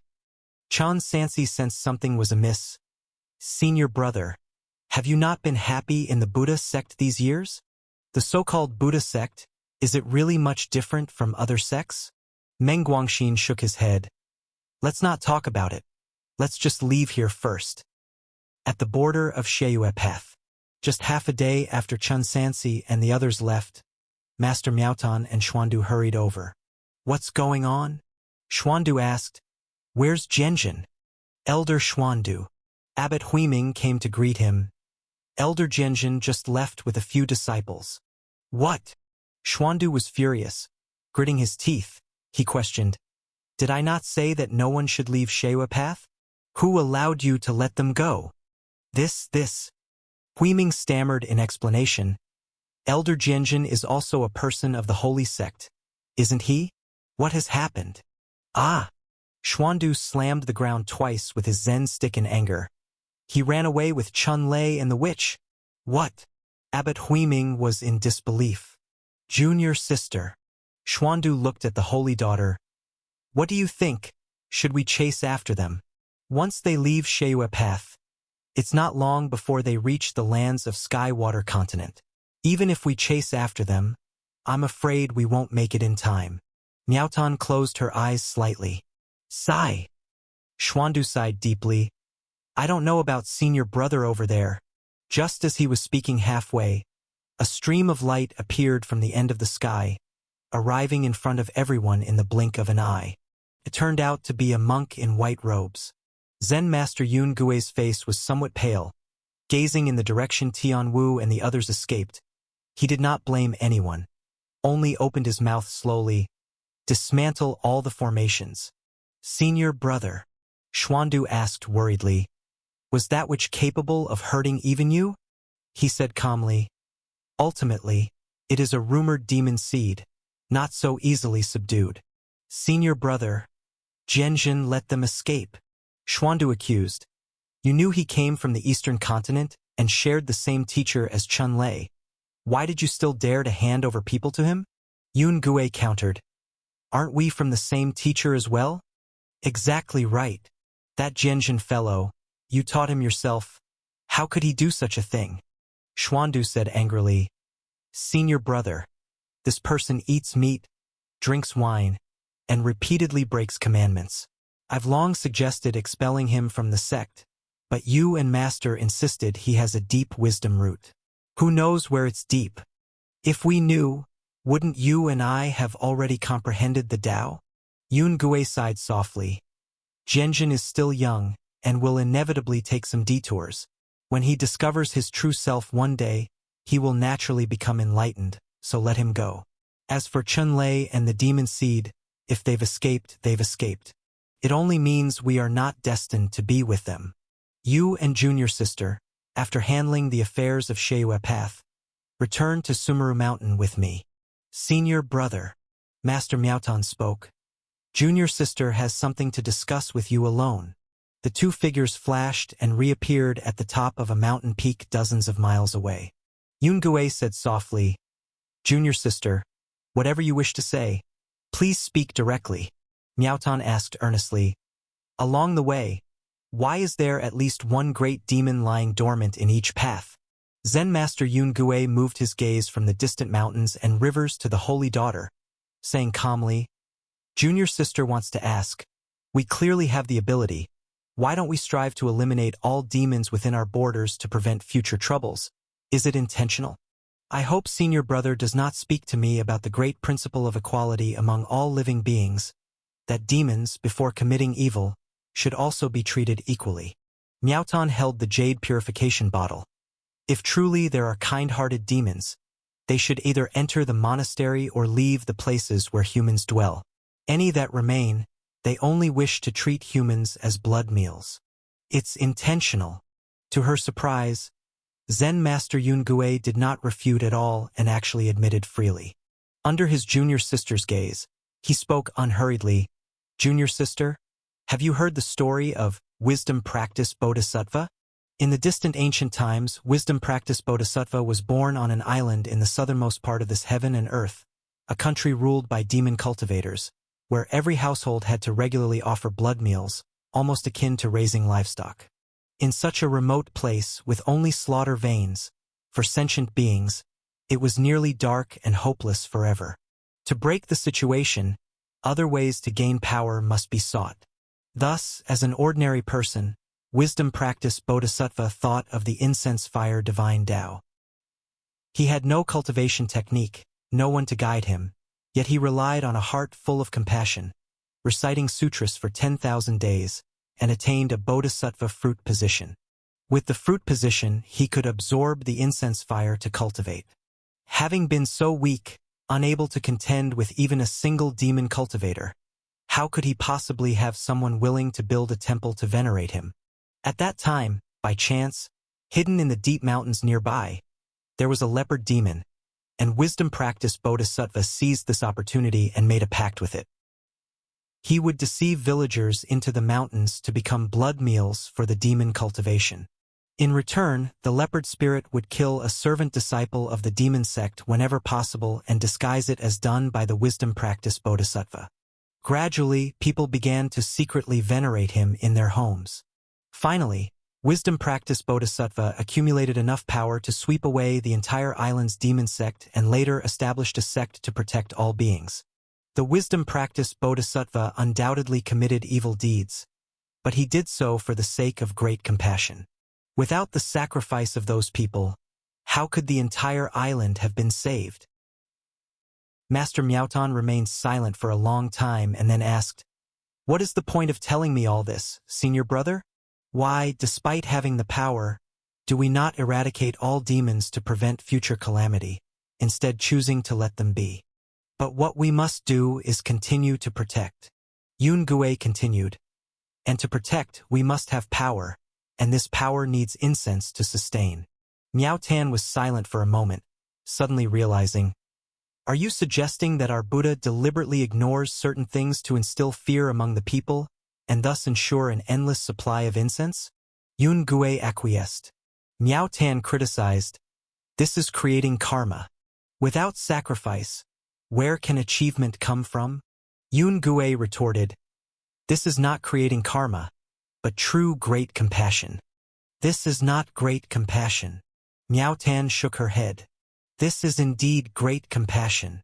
Yun Gui insisted and then said, Sister, you mentioned before that Chun Lei from the eastern continent embodies great compassion.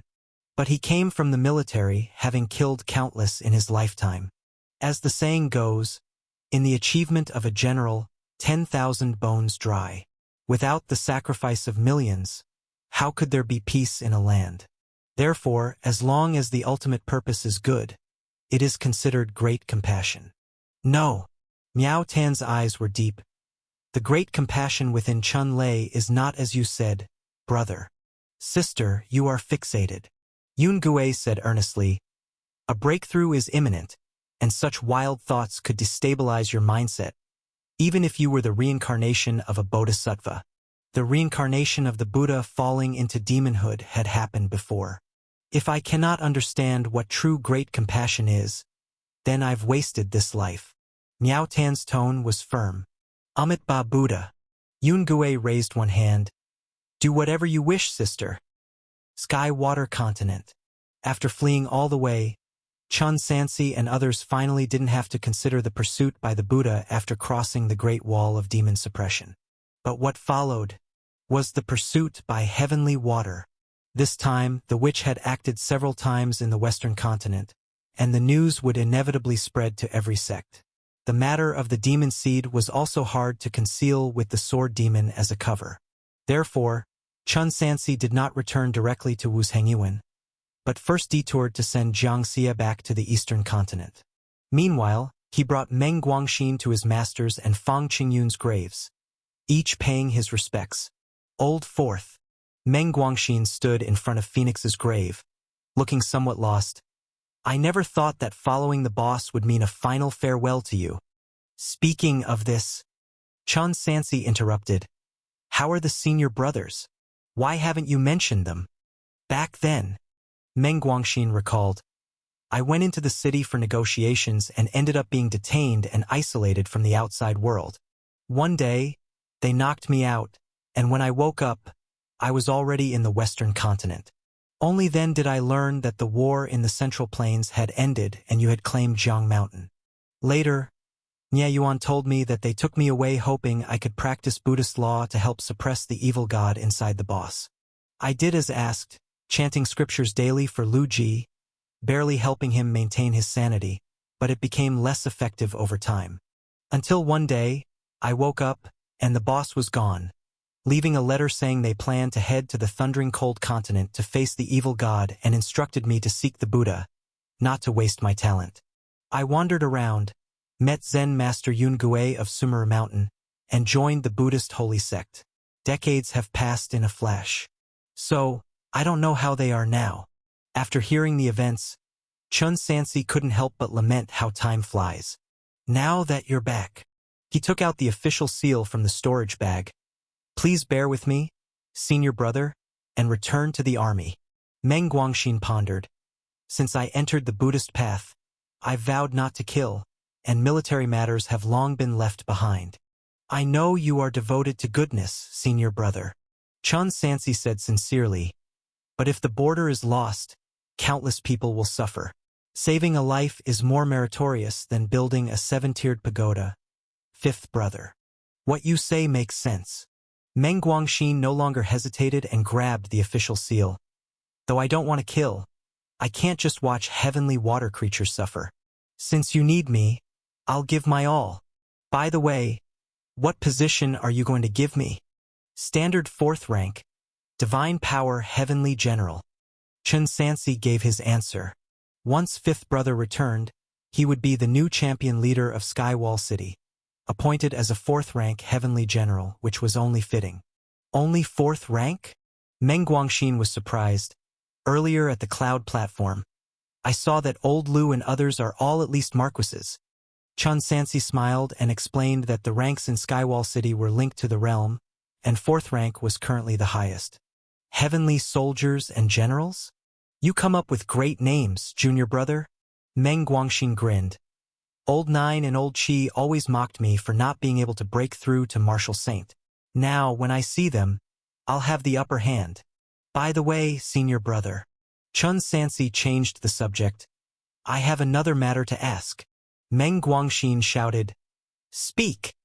I went to the western continent this time to find two materials and still lack the Bodhi bone, which is crucial for the war at the border.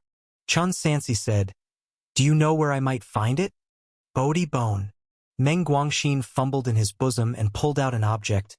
Are you talking about this? Upon closer inspection, the item appeared neither wooden nor bone-like, its surface covered in Buddhist script, not engraved but naturally formed, and containing a trace of spiritual essence. It was the very material Chun Sansi had been searching for in vain. Bodhi bone. He exclaimed in surprise. How does elder brother have this? Naturally, I brought it out from Sumeru Mountain. In a casual tone, Meng Guangxin said, I originally intended to use it to forge a magical treasure, but since junior brother needs it, you may take it. Considering the importance of the situation, Chun Sansi didn't stand on ceremony. Then I'll graciously accept. If elder brother needs anything, feel free to choose from the Floral Medicine Palace. We'll talk about it later, Meng Guangxin urged. Come on, take me to see Wuzhong Plain. The two of them used the transmission array at the ends of the earth to return to the Sky-Water continent and then rushed at full speed back to the border at Wuzhong Plain. Since it was a secret mission, Chun Sansi also discreetly returned to the Central Army tent. Not until the latter half of the night did he, under the guise of military discussion, summon the generals. Your Majesty. Second brother Cheng Wei lifted the tent flap, with the other disciples behind him. Did you suddenly summon us about the city protection array? My dear senior brothers and sisters. Chun Sansi smiled and said, Look who's come. It was only then that the assembled group noticed a burly monk with a full beard standing beside Emperor Tianwu. The fifth one. Wang Ji widened his tiny eyes like green beans. How did you come back? Oh. Rong Yanqiu was equally amazed. Is it really you? Fifth junior brother. They swarmed around him, bombarding him with questions and greetings. What the heck? Wang Ji said in disbelief. You, damn it, are actually a rank higher than junior brother?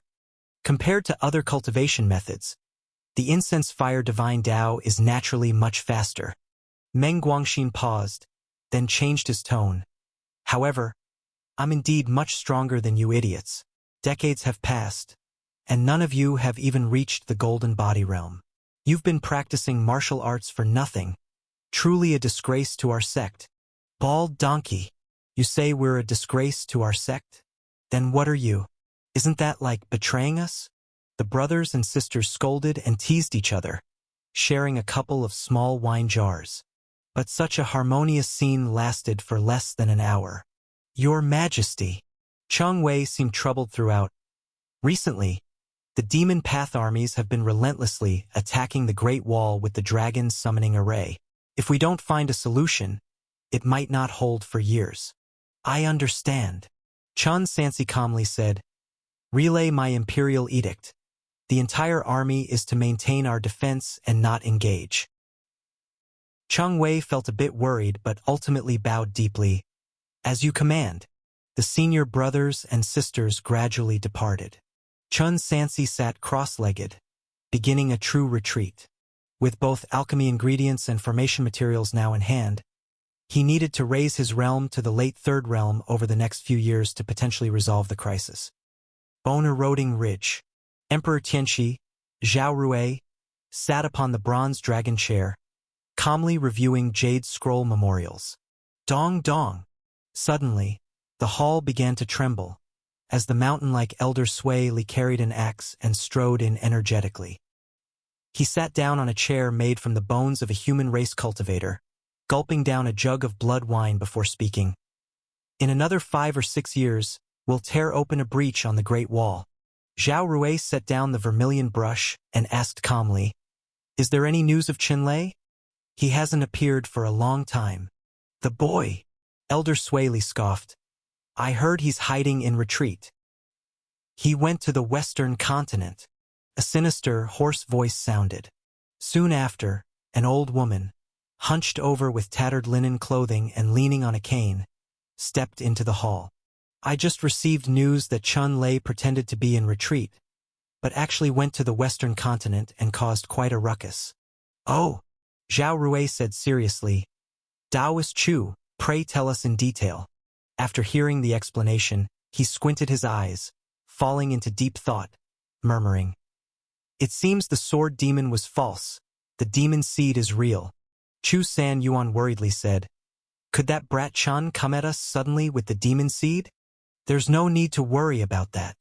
Zhao Rui coolly responded. Right now, the entire world is hunting for the demon seed. If she dares to show up, it won't be us, but the people of Kungsu who will capture her. Compared to that, I'm more curious about why, while supposedly stationed at Wuzhong Plain, this person ran to the western continent. Elder Sui Li snorted coldly. He cultivates martial arts. He must have gone to the bald monk's lands seeking heavenly materials and earthly treasures. Even if Chun Lei breaks through, it would only be the late golden body stage. I don't think there's much reason to worry. Chu San Yuan added. Plus, people from Thundering Cold Continent will be here too by then. It's best not to delay. Zhao Rui's expression grew stern. Send orders to continue the fierce assault, sparing no cost to breach the city as soon as possible. For years later, Wuzhong Plain Central Army Tent. Buzz, buzz. Firelight filled the tent as Chun Sansi sat cross-legged in front of the alchemy furnace, his hands forming seals in front of his chest, focused intently on refining elixir pills. When he opened his eyes again, the flames extinguished. The pill furnace opened by itself, and azure-colored pills rose into the air like stars. These were third-tier top-grade breakthrough pills made from the twin vine. Skill: Alchemy, Tier 3. Progress: 1524/2000. Consuming these pills should enable a breakthrough to the late core formation stage. Without any rest, Chun Sansi stored away the pill furnace and immediately took the elixir pills, continuing his retreat. 20-odd days flashed by. With the aid of the elixir pills, his spirit root acted like a vortex, greedily devouring the spiritual energy between heaven and earth. A complete celestial stars pattern emerged on his golden core within. His mana and divine sense thus advanced another level. Cultivation technique. Swallowing fire technique. Golden core late stage. Progress: 0 to 0. Utility: Unity of 10,000 fires. Unity of 10,000 fires. Mastery of fire technique. Vaguely perceiving a sliver of the fire law, enabling the fusion of all abnormal fires into one. Before this, Chun Sansi could at most fuse flames 2 by 2, selecting different flames for different opponents in battles. But this would inversely weaken his combat strength. For example, if meeting an opponent strong in water technique, Chun Sansi would need to use Red Lotus Karma Fire to avoid attribute suppression. Yet the power of Red Lotus Karma Fire pales compared to Burning Sky Intense Flames, inversely weakening his combat strength. With Unity of 10,000 fires, such concerns disappeared. Chun Sansi flipped his hands into seals and immediately began merging the flames. Various flames clashed and devoured each other in his dantian before finally merging into a vermilion flame tinged with black. Chaos True Fire. Boom! Chun Sansi activated true power, and the flame immediately engulfed him. With a dragon's roar, the bright silver spear emerged suddenly. He brandished the silver spear, once again diving into day and night practice of the dragon scripture. The 3 dantians, the middle dantian also known as Central Palace or Yellow Court, character Zidane, another name Guangjin. The location of the middle dantian is 3 inches below the heart, directly opposite the navel, spanning 3 inches 6 fun, 1 inch 5 fun above the Xinzhong acupoint, midway between Shinkei and Life Gate, storing essence and connecting the 100 meridians. With guidance from Lord Taishan, Chun Sansi, in his long cultivation, subtly modified the dragon scripture. Even what seemed like a small change significantly boosted his cultivation efficiency. When reaching a certain critical point, he clearly felt the vast true power stored in the lower dantian beginning to surge upwards, passing smoothly through the meridians throughout his body, gathering in the middle dantian, indicating the successful breakthrough of a small bottleneck. Cultivation technique. Dragon scripture. Glazed gold body realm. Middle stage. Progress: 400/600. the 3 dantians, 2 of which have already been refined and linked. Next, as long as Chun Sansi connects to the upper dantian, he can break through to the late stage of the golden body realm. However, to battle with nascent soul cultivators, the most crucial factor is still relying on formations, the 3 tribulations exterminate origins array. The materials for the array are already prepared. What he needs to do next is to devote his full attention to crafting the formation. Chun Sansi put away his long spear and sat down cross-legged. With a wave of his hand, he spread out the materials needed to craft the formation. The 3 tribulations exterminate origins array is a 4th-tier array. For him, at the moment, creating it is too challenging. So, Chun Sansi began crafting various 3rd-tier arrays according to the Wind Queen's Chiman record, left behind by the horse tenders, to improve the proficiency of his array formation technique. He became engrossed in it, and unknowingly several months passed again. After years of continuous reclusion, Chun Sansi dared not waste a single second and naturally had no time to groom himself. His beard had long covered his face, looking more dignified compared to before, but also adding a few measures of aging and profoundness. The 37th year of Tian Wu, February. Chun Sansi was already in his 70s. On this day, he finally completed another set of the Star Sword formation, and the long-lost skill proficiency panel slowly emerged before his eyes. Skill: Array Formation, 4th tier. Progress: 0/2000. Utility: Returning Ruins. Returning Ruins. Manipulate the array as if it's an extension of your arm. At the moment of the array's destruction, condense the remaining power of laws into form to attack the opponent. Advancement: 4th tier Array Master. Chun Sansi could clearly feel that his divine sense had once again soared. Even when facing nascent soul cultivators, he could confront them head-on, no longer unable to even meet their gaze. And with magical treasures, he could fully retreat unscathed relying on his divine sense. As for the enhancement term Returning Ruins after the breakthrough, in plain terms, it means that before the array becomes scrap, it can still be used to smash onto the opponent. 4th tier Array is equivalent to a strike from a nascent soul cultivator. In this way, the odds of victory increased by 1 more degree. Chun Sansi immediately began crafting the 3 tribulations exterminate origins array. He formed seals with both hands, spitting chaos true fire from his mouth to meld the Bodhi bone with a 4th-tier wooden plate. Immediately after, he took out an engraving knife and began to inscribe array patterns on the array plate, arranging and setting them up. His divine sense unconsciously connected with it, seeing not a deadwood but the chaotic heaven and earth laws. What he needed to do was use the engraving knife in his hand to methodically unscramble the laws as tangled as a mess of yarn. Sounds easy, but it's actually extremely difficult work. Every movement of the engraving knife in Chun Sansi's hand consumed a large portion of his essence and divine sense. Before reaching even halfway through the progress, he would feel exhausted, though fortunately, he made progress with each attempt. On the 4th and final set of materials, he finally grasped the trick and withstood the immense consumption to outline the final stroke. The array plate buzzed and rose into the air, blooming with golden light, as array flags soared, dancing around the array plate. The core array plate had 3 grooves, 2 of which were occupied by a spiritual pearl and an evil pearl, missing just 1 more to activate the array. Great success. Chun Sansi took out a blank yellow talisman paper and chanted incantations. The entire array transformed into a stream of light and drilled into the talisman paper. The surface of the talisman paper then naturally revealed law runes. Talisman Array General Solution. Everything is ready, only waiting for the east wind. Next, Chun Sansi only needed to seize the opportunity to assault Bone-Eroding Ridge, which would destroy the Demon Path's great formation. Before that, he needed to improve his power as much as possible. Without a moment's pause, Chun Sansi immediately began cultivating divine magical skills. His pupils erupted with flames, and golden light flying swords took shape behind him, humming in unison, as if a grand ceremony. The mighty sword chi caused the entire cave mansion to tremble. 10,000 Sword Sky originated from the simplest sword chi skill in the cultivation world. It didn't have any cultivation technique essentials, relying solely on Chan Sansi's own comprehension to break through. Currently, he could store 1,000 swords, and further increasing their number by itself held little meaning.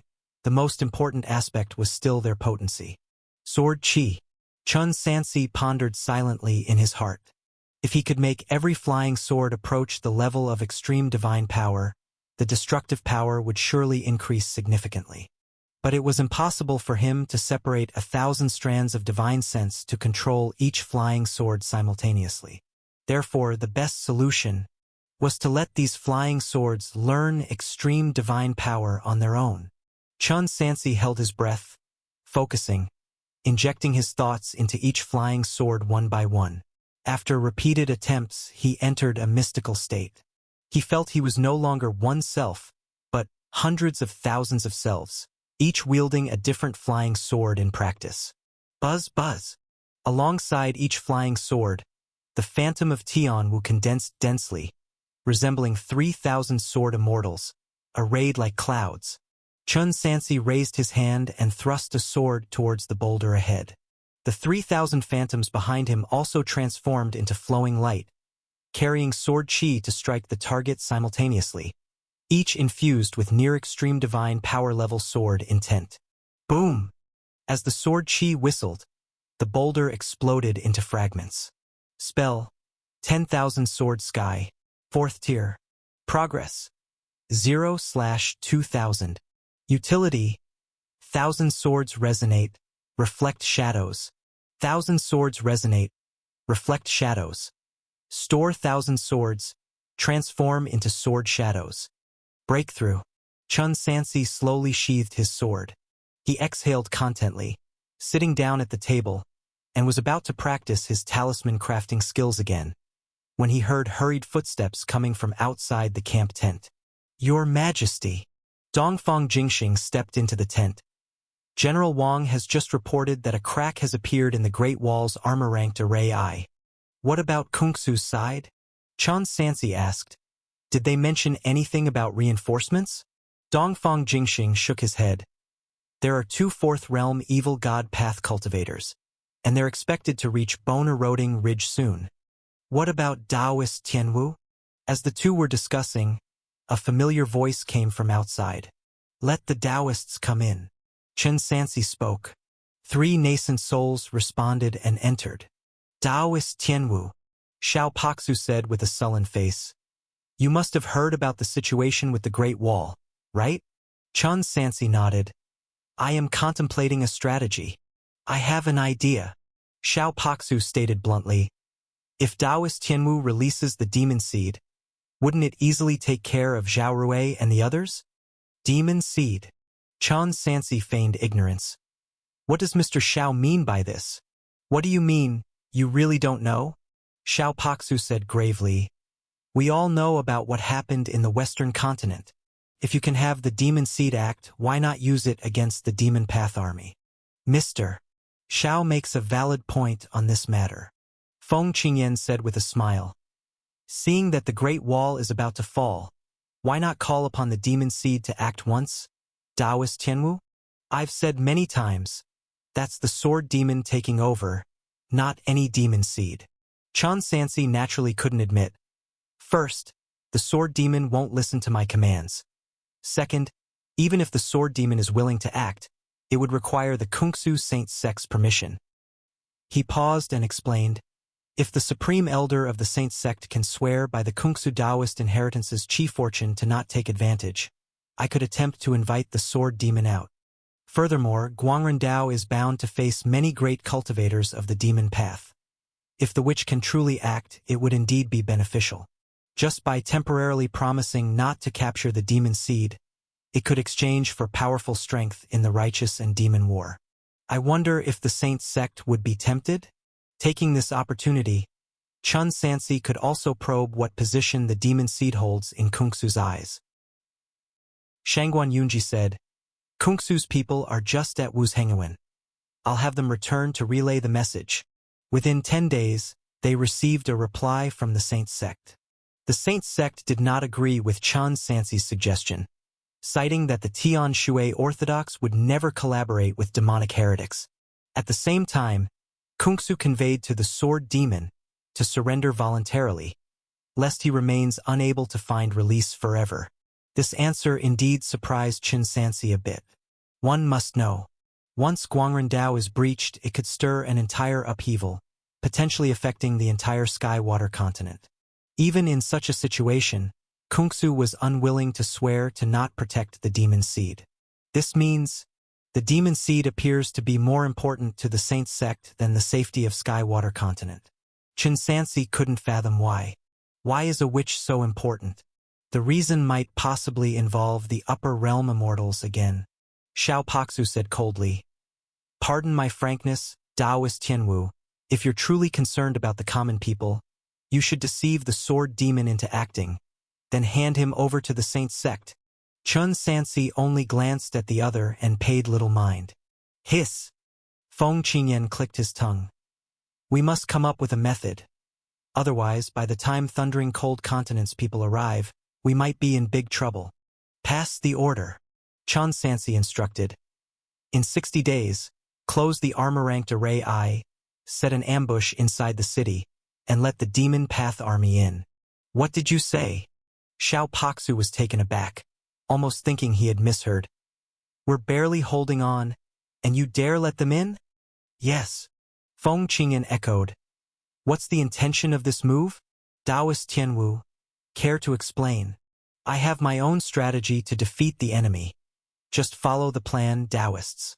Chen Sansi was not being deliberately mysterious, but was cautious. He hadn't forgotten the battle at the Broken Soul Cliff a few years back. At that time, it was highly likely that Xiao Paksu deliberately collaborated with the Demon Path to lure people to the Broken Soul Cliff. Hence, critical secrets couldn't be divulged. Utter nonsense, Xiao Paksu rejected. Holding on might still last for a year or so, but letting them in may not even last a day. Once Guangren Dao falls, it would endanger surrounding paths from both sides. Can you bear this responsibility? I can bear it. Chen Sansi looked straight at him. If you're not convinced, you can consult with Kungsu. Ridiculous. Xiao Paksu snorted coldly. I will go ask Kungsu's people. Chen Sansi watched the other's retreating figure, finding this person's nature a bit too direct, contrary to his suspicion of being an undercover. Taoist Tianwu. Feng Qingyan whispered, "You really don't plan to share the detailed plan with us? In case of any changes, we should respond in time." Chen Sansi remained silent. Beside him, Dongfang Jingxing understood and escorted them out. Qi Cheng, Chen Sansi instructed, inform General Meng Guangxin to prepare 3,000 heavenly soldiers and generals, ready to follow orders at any time. Yes. Qi Cheng took his leave. In the central army tent, people came and went. Chen Sansi calmly arranged various matters, large and small. Once military arrangements were mostly set, Qingshu Sec's young Taoist 16 came to see him. It's you. Chen Sansi asked calmly. Have you come with orders from your teacher's wife? Not Elder Yuling. The young Taoist shook his head. I came to deliver a message from Elder Su Taisu. He hopes you can repair the array plate quickly. It's vital to our life and death plan. Oh, Chen Sansi was slightly surprised. Fixing the Tai mixed yuan array? This formation is used by late-stage nascent soul cultivators when surviving the divinity transformation tribulation. Why is Su Taisu urging now? Impossible, right?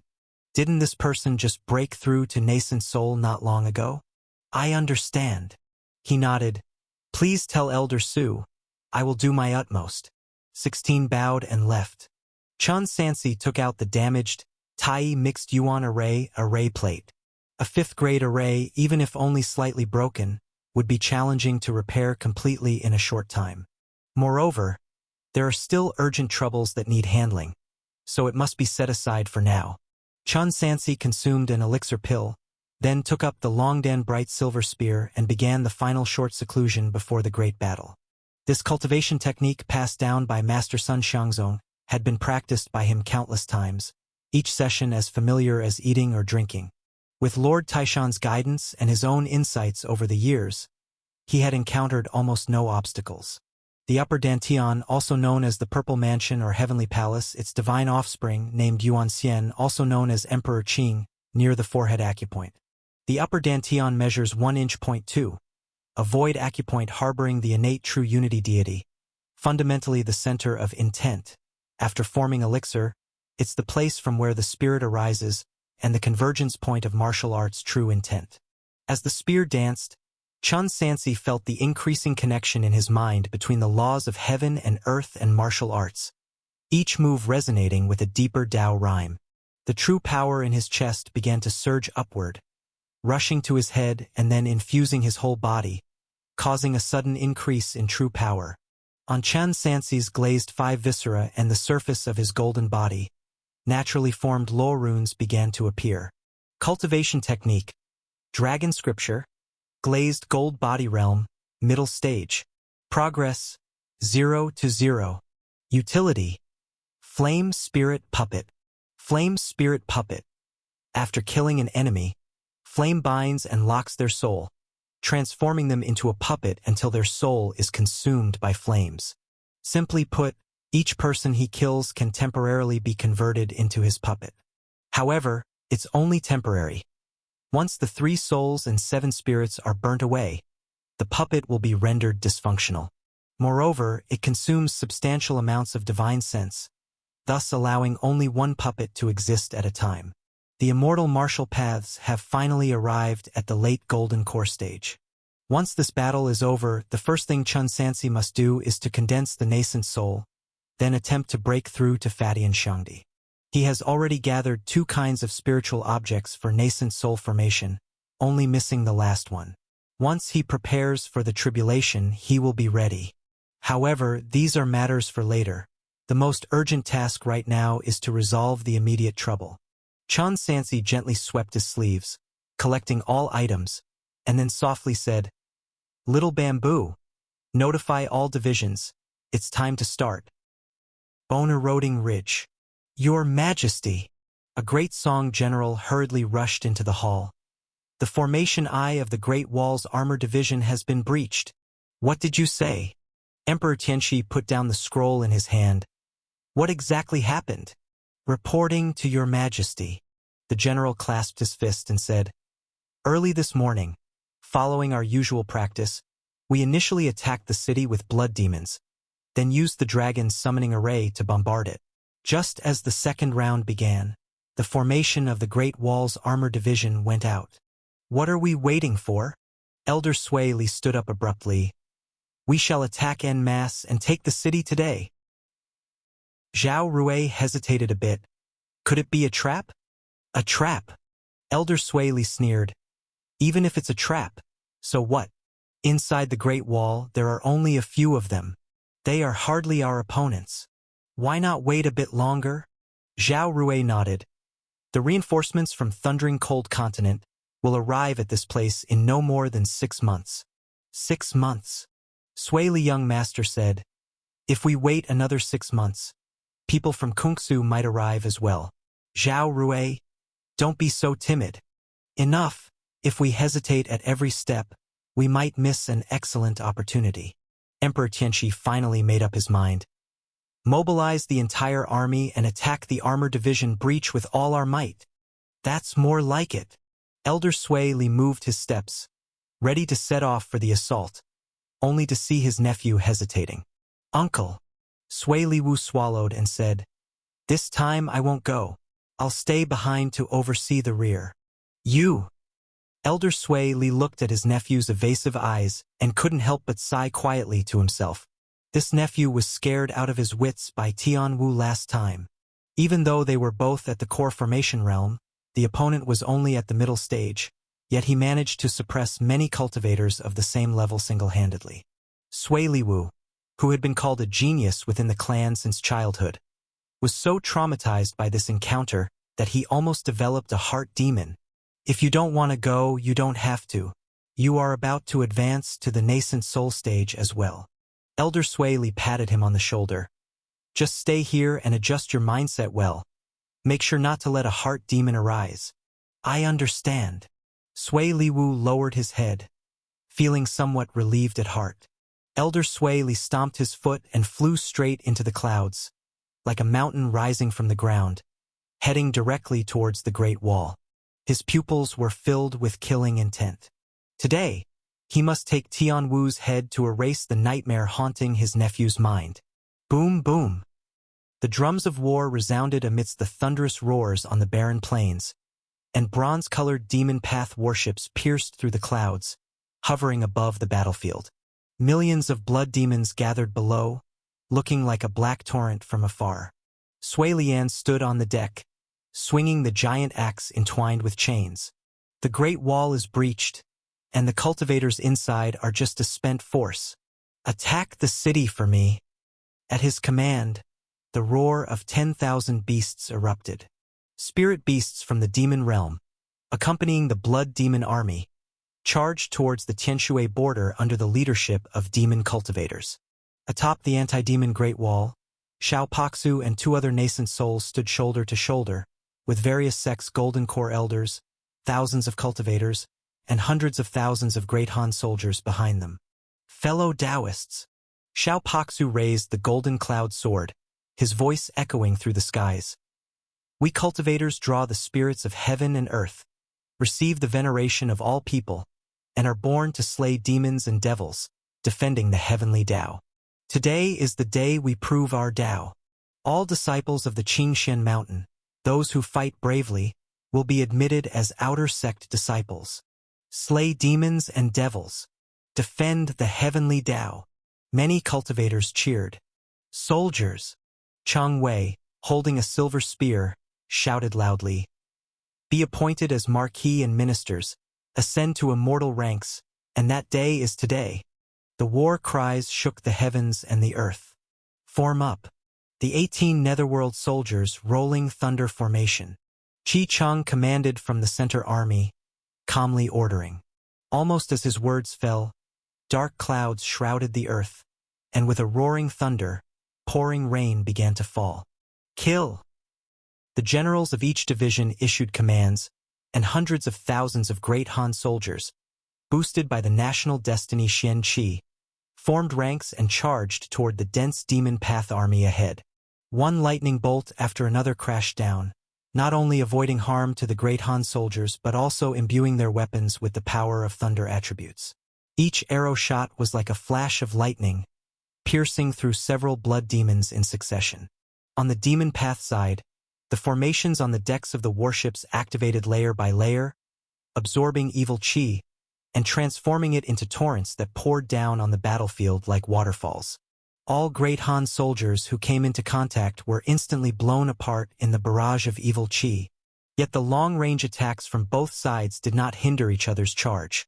Instead, it fueled their courage, and they finally clashed like 2 raging tides. The corpses of heavy armored infantry in the front row had not yet fallen. As the rear chariots rolled over the blood-soaked mud, iron-shod hooves shattered fallen flagpoles while broken limbs and weapons rolled in the sludge, resembling molten metal remnants boiling in a hellish furnace. Rong Yanqiu, Deng Feng, Dan Chuanyu, and others were all fighting with blood. The other cultivators also found their respective opponents. For a moment, the sounds of wailing, spellcasting, and the clash of blades and swords mixed together to form a bloody and chaotic picture of the battlefield. The formation really broke. Elder Sui Li looked into the distance and saw a huge gap in the defensive barrier of the Great Wall of demon subjugation.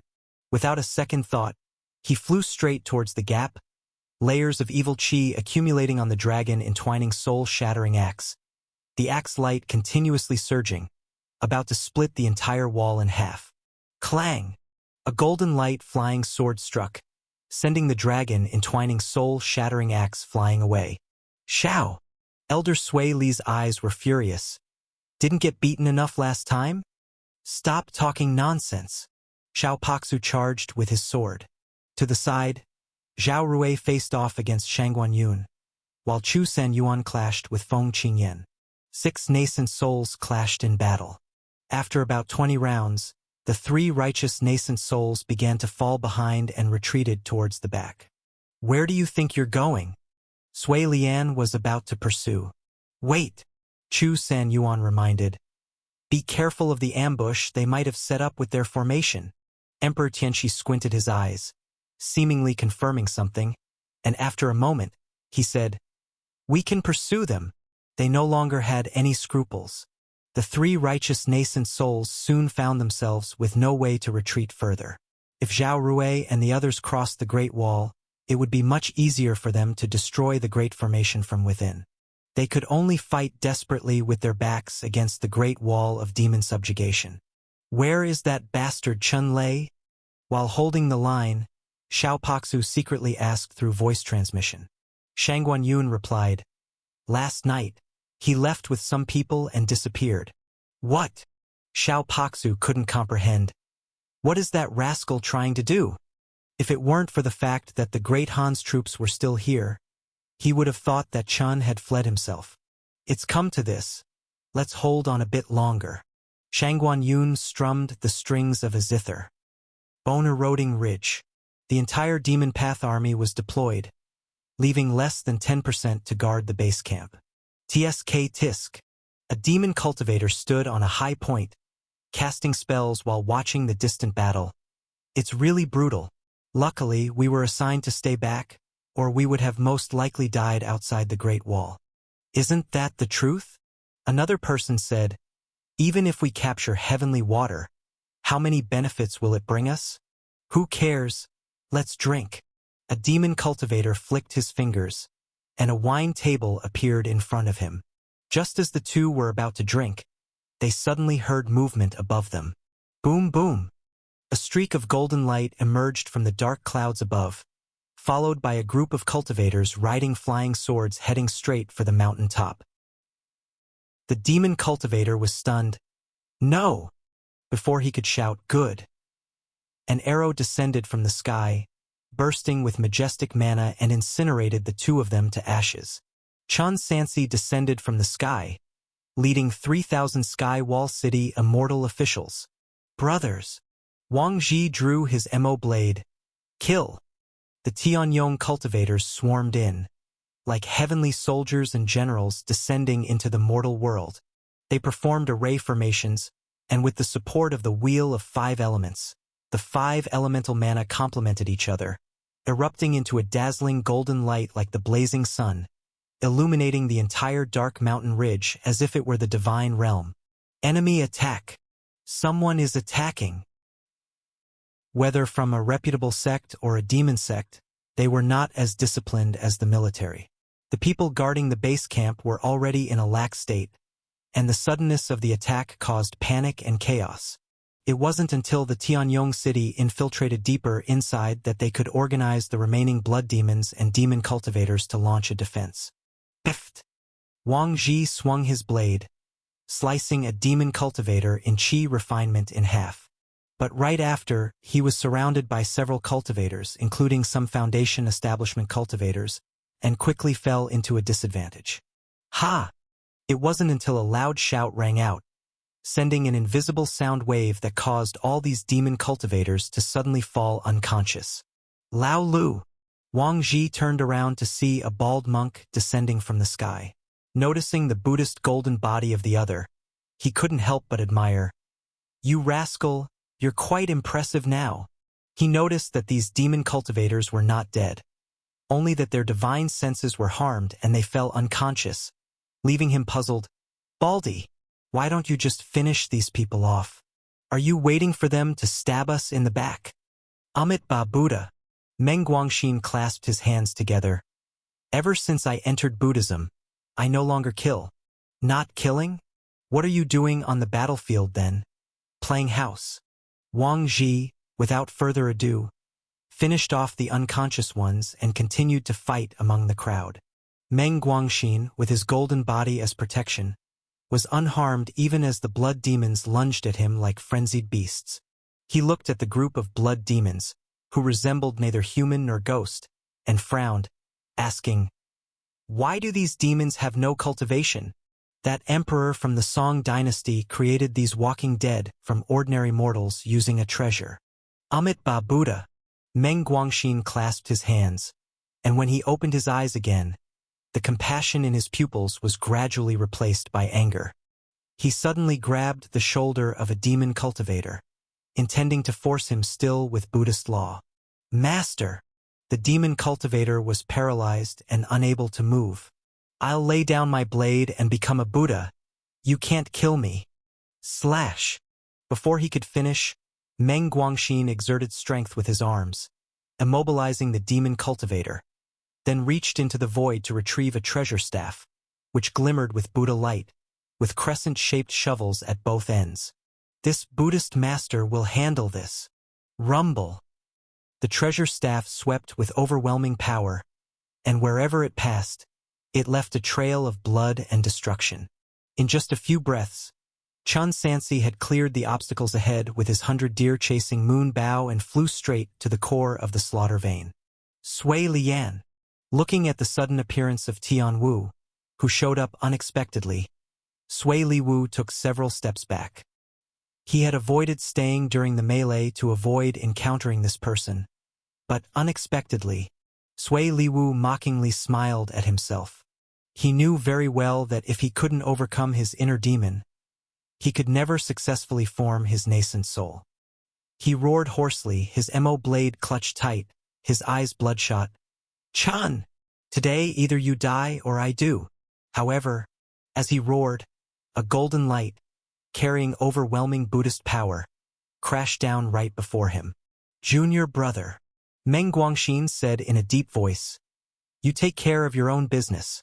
As for this little brat of the ancient demon clan, just leave him to this Buddhist master. Thank you, senior brother. Chun Sansi cupped his hands, feeling relieved to finally have a high-level cultivator by his side. Once ready, he infused a thread of mana into the spiritual pearl before him. Buzz! The destructive spirit array activated, transformed into a streak of light shooting into the sky. The array patterns unfurled from the core of the spiritual pearl, then solidified, cascading down like chains, embedding into the mountains, pulling out an ancient demon from the depths of the ground. No matter how it struggled, it was in vain, as it could only helplessly watch its body shrink and be sealed into the spiritual pearl. Sealing successful, pacifying demons at the Great Wall. Boom! Every clash of the 6 nascent soul cultivators made the heavens and earth tremble. Their battle had escalated to a life-and-death struggle. Xiao Paxu, controlling the golden cloud sword, found it increasingly difficult to withstand the strikes of the giant axe. Shangguan Yunji and Feng Qingyan were not faring any better. The 3 of them were almost at their limits. At this moment, the world suddenly began to resonate, and a pillar of evil chi surged from the rear, nearly tearing the sky apart. The 6 nascent soul cultivators simultaneously turned to the source of the phenomenon. This is... Emperor Tianqi's expression tightened. Bone-eroding ridge? Not good. Chu San Yuan panicked. Someone has circled to our rear. It's Chun Lei. Zhao Rui was alarmed. Destructive spirit array.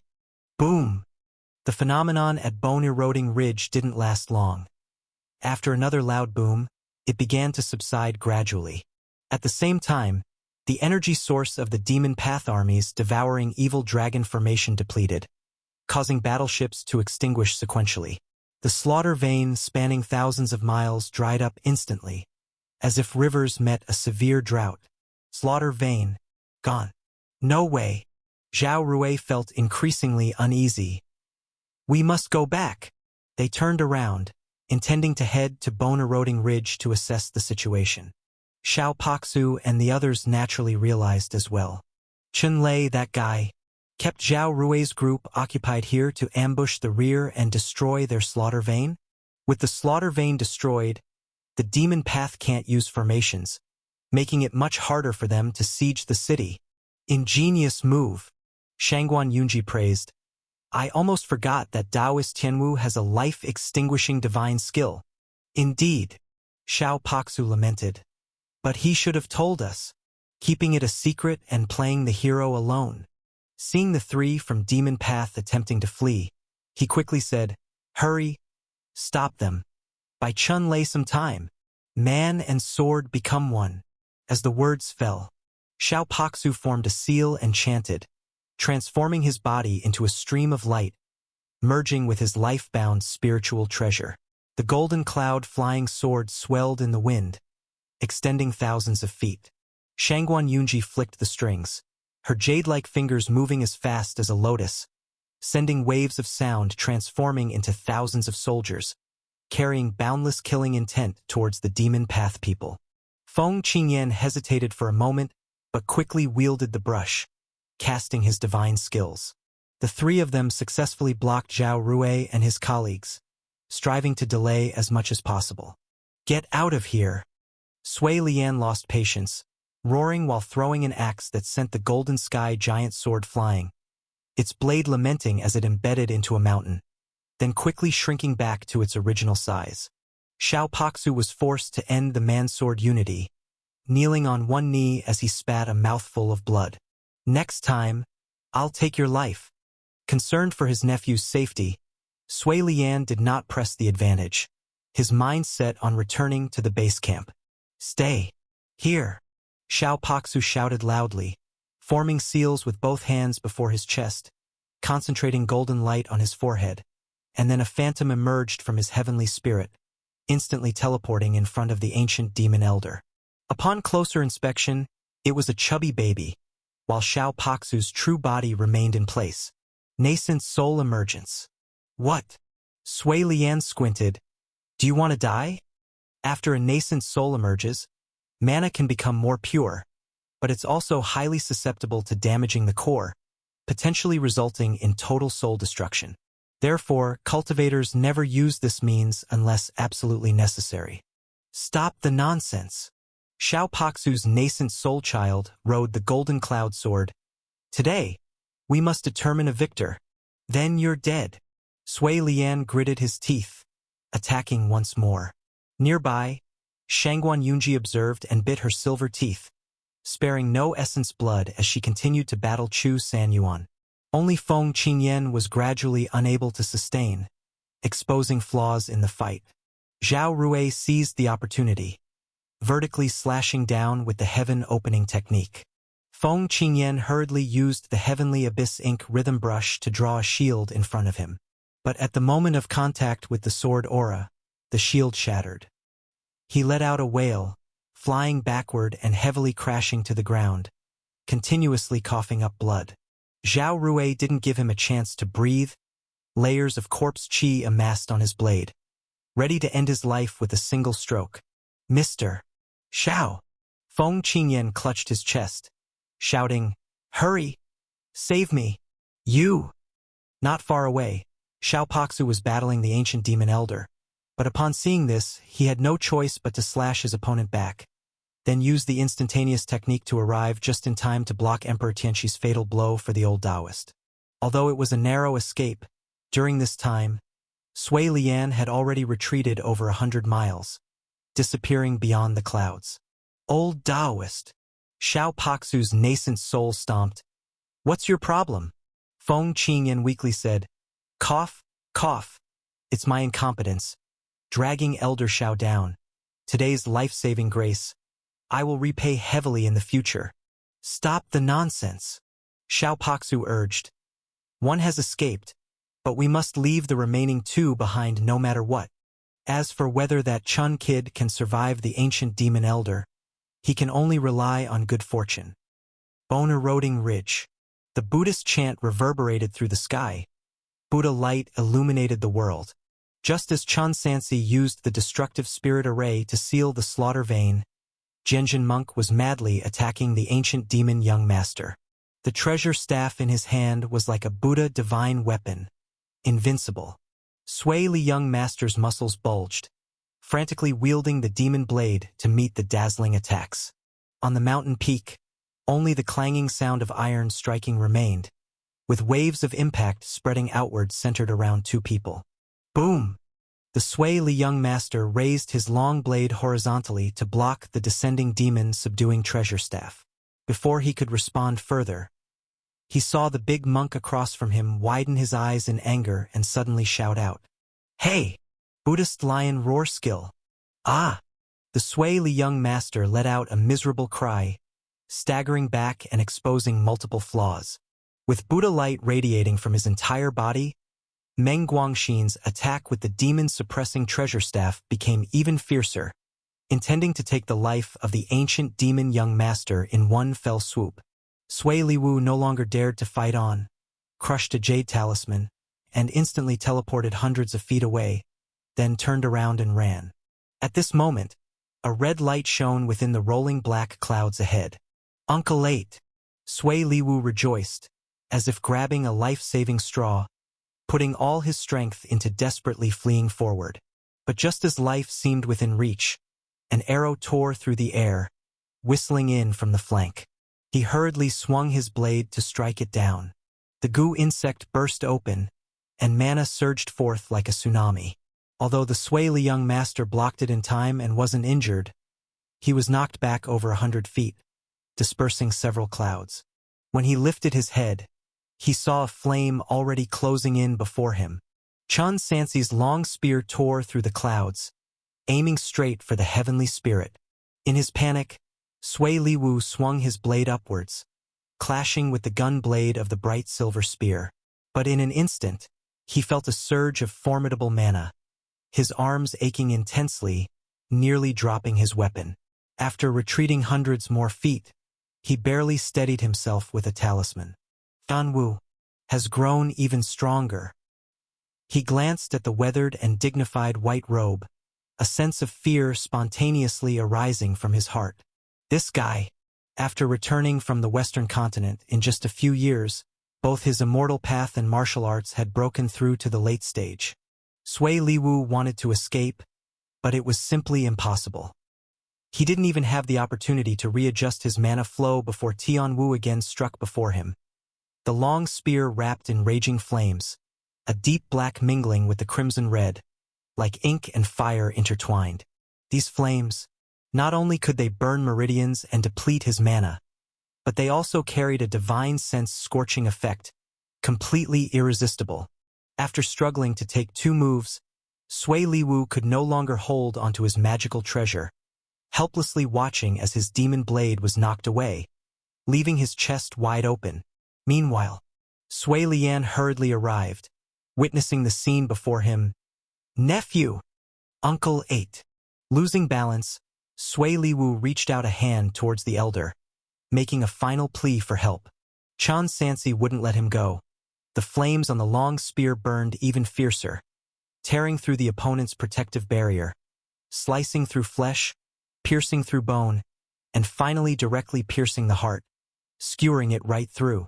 Chaos true fire began to ravage within the Sui Li young master's body, and in an instant, he was completely burned to a crisp from the inside out. Nephew! The elder Sui Li arrived a moment too late, letting out an earth-shattering roar.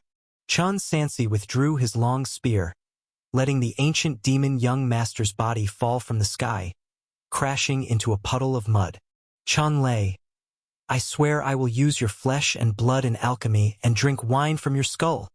The elder Sui Li, like a berserk beast, the ancient demon evil chi churned incessantly within him.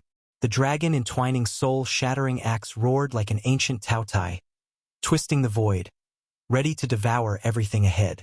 Chun Sansi didn't dodge.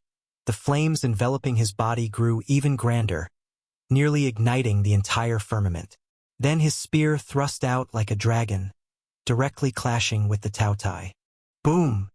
After all, with the ancient demon clan's Dharma image realm martial cultivator, how could mere core formation cultivators withstand such raw power directly? Chun Sansi was sent flying backward. During the process, his body surface was covered with the 8 Desolates' flame armor. The flowing fire behind him transformed into a cloak, his entire being shone with dazzling golden light. The mysterious spirit's 6 arms extended out. All his magical treasures were activated, and after stabilizing his posture, he immediately performed triple blood burning. Before the opponent's second axe strike could land, he disappeared from the spot, and in a flash appeared on the flank, launching another attack. Sui Lian missed his strike, sensed the anomaly from the side, and immediately turned the axe in that direction, smashing it down on the opponent again. Boom! Just like before, Chun Sansi could not withstand the frontal attack, but with the protection of the armor, he was not severely injured on the spot. He retreated with the momentum, then skillfully maneuvered with the help of the red refining sky flame cloak, and repeated his skill. From a distance, it seemed as though the battle with Sui Lian was not with a person, but rather a mass of golden flowing fire. No matter how he was driven back, he would always come charging back once more. 10,000 sword sky, phantasmal light. After another exchange, Chun Sansi spun his long spear, and within the clouds behind him, 3,000 flying swords suddenly converged. Each sword manifested a phantom behind it. 3,000 sword cultivators, from all directions, covering the sky and earth, charged at the ancient demon elder. Ah! Sui Lian rotated the chain, sweeping his giant axe across the army, shattering phantom after phantom, but he quickly found the situation strange. These phantoms were not just simple direct attacks. They would dodge and alter their trajectories, with a charm and flavor very similar to the sword Dao of the white robe. If their numbers were small, he could still suppress them with his realm, but with hundreds and thousands of sword shadows coming at him simultaneously, it inevitably became overwhelming. Bang! Finally, under the sky-covering onslaught, a lapse occurred behind Sui Lian, and he was struck by a sword shadow. His body stalled, leaving him unable to fend off the remaining sword shadows. A dense sea of sword shadows completely enveloped him. The golden light was blinding, and the sword energy surged to the heavens. Buzzing! Thousands of sword energies converged on a single point, setting off a terrifying mana tsunami, overturning the entire sea of clouds and tearing the void apart. It was only after several breaths that everything returned to calm. Amidst the vast fog, the robust figure of the ancient demon elder slowly lowered his crossed arms from his chest. His body covered in fine sword scars, with dark red blood oozing from the wounds. Chun Sansi was taken aback. His 10,000 sword sky had only caused minor surface injuries to him. He knew the ancient demon clan cultivators had strong physiques, but he didn't expect it to be to this extent. Ah! Sui Lian raised his head, a blood mist formed by evil qi spewing from his nostrils. He stared directly at the white robe with his dark red pupils. With every word he uttered, the ancient demon true power inside him surged. If this is all you've got, then just leave your life here today obediently. As his words fell, he suddenly spread his arms. His bones made a crisp, cracking sound like exploding beans. His flesh peeled away and regenerated inch by inch. Dark golden demon patterns spread from his brow to his whole body. A roar shattered the clouds across 100 miles. His body swelling inch by inch as if a madly growing ancient tree, not until it covered the sky and sun, treading the mountain ranges, with his head touching the cloud peaks. Thadian Xiangdi. Chun Sansi had already transformed into a stream of light again, charging forward. But after the ancient demon elder's giant transformation, not only did his movements not become sluggish, the pressure he emitted instead filled the entire area within 100 miles. As Chun Sansi performed the escape technique, it was like moving through water, encountering enormous resistance, his speed inevitably slowing down. Sui Lian swung the chain, the giant axe sweeping over. Bang! Chun Sansi found it difficult to dodge and could only raise his long spear in front to parry, the shaft emitting a wail, the armor on his chest shattering inch by inch. Like a falling meteor of fire, he crashed onto a hill, causing it to collapse. Junior brother! Meng Guangxin roared, the demon-suppressing treasure staff continuously growing, reaching hundreds of feet in size. Yet in front of Thadian Xiangdi, it still appeared like a tiny plaything. Sui Lian merely swept aside with one hand, and Jianjin Monk along with his treasure was propelled backwards at great speed. After falling, his body continued to plow backwards under the terrible inertia, leaving a profound trench 1,000 feet long on the ground. The ancient demon elder did not cast another glance, directly charging towards the Tianwu. Just then, a streak of spirit light emerged amidst the tens of thousands of dust clouds. 3 tribulations. Extermination origin array. The voice echoed across the clouds. 3 Tribulations Extermination Array? Sui Lian's expression changed. As he looked down, he saw Chun Sansi standing on the ruins, with a talisman in his palm radiating brilliant golden light. Ridiculous, he sneered. Do you think you can fool me as if I were a child? A 4th-tier array, how could it be so easily set up by your words alone? The more advanced the formation, the more complex its setup. Chen's appearance at bone-eroding ridge lasted just about the time it takes to drink 2 cups of tea. How could he have had time to set up a formation in advance? Thinking this, Sui Lian swung his giant axe, tearing through the clouds and striking heavily towards the ground, intending to crush the white robe into meat paste. But at that moment, the world suddenly changed. Streams of light surged from the talisman in Chun Sansi's palm, and an array plate floated in mid-air, surrounded by azure flags spinning wildly. On the array plate, 2 spiritual pearls, one black and one blue, were inlaid. When he offered up the last Sha Vein spirit pearl, and it fell into the array plate, the plate burst forth with dazzling light like the noonday sun. The spiritual energy contained within the 3 spiritual pearls, combined with the top-grade spirit stones, infused the formation with vast and mighty spiritual power. Activate! Chun Sansi shouted forcefully. The 9 palaces' 8 trigrams on the array plate began to rotate automatically, and waves of spiritual power from within flowed reciprocally. Sui Lian tried to stop it, but it was too late. Under the assault of spiritual power, he had to cross his arms to block, stabilizing his stance. Under the influence of the extermination array, the 3 spiritual pearls transformed, from regular spiritual pearls to the heaven, earth, and human tribulation pearls. The heaven pearls' blue and purple thunder patterns inhaled and exhaled clouds. The earth fiend pearls' murky yellow currents surged like tides, and the human calamity pearls' crimson karmic flames formed into a roaming dragon. The tricolor radiance intertwined and soared, forming a triangular star track over the head of the ancient demon elder's 10,000 feet Dharma image. Suddenly, the 9 heavens thunderclouds rolled into a vortex and collapsed, and the earth vein dragon chi transformed into 36 bronze chains that broke through the earth, locking the limbs of Fatty and Shangdi into a cage of illusion and reality. The heaven tribulation pearl drew the 9 heavens thunder pool downward, condensing purple lightning into a 10,000 sword forest. The earth fiend pearl shattered the rock layers within 10 miles, the murky yellow energy becoming a twisting array pattern Qiu Long. The human calamity pearl awakened the earth lung's poison fire, with crimson magma climbing like a living being over the demon body, burning charring ravines. The 3 levels of tribulation force converged at the formation nodes, manifesting a gigantic bronze compass phantom in mid-air. The exterminate, slay, perish ancient script sequentially lighting up on the compass face. Sui Lian roared, and the dragon entwining soul-shattering axe continued to grow, like a mountain, swinging towards the top of his head.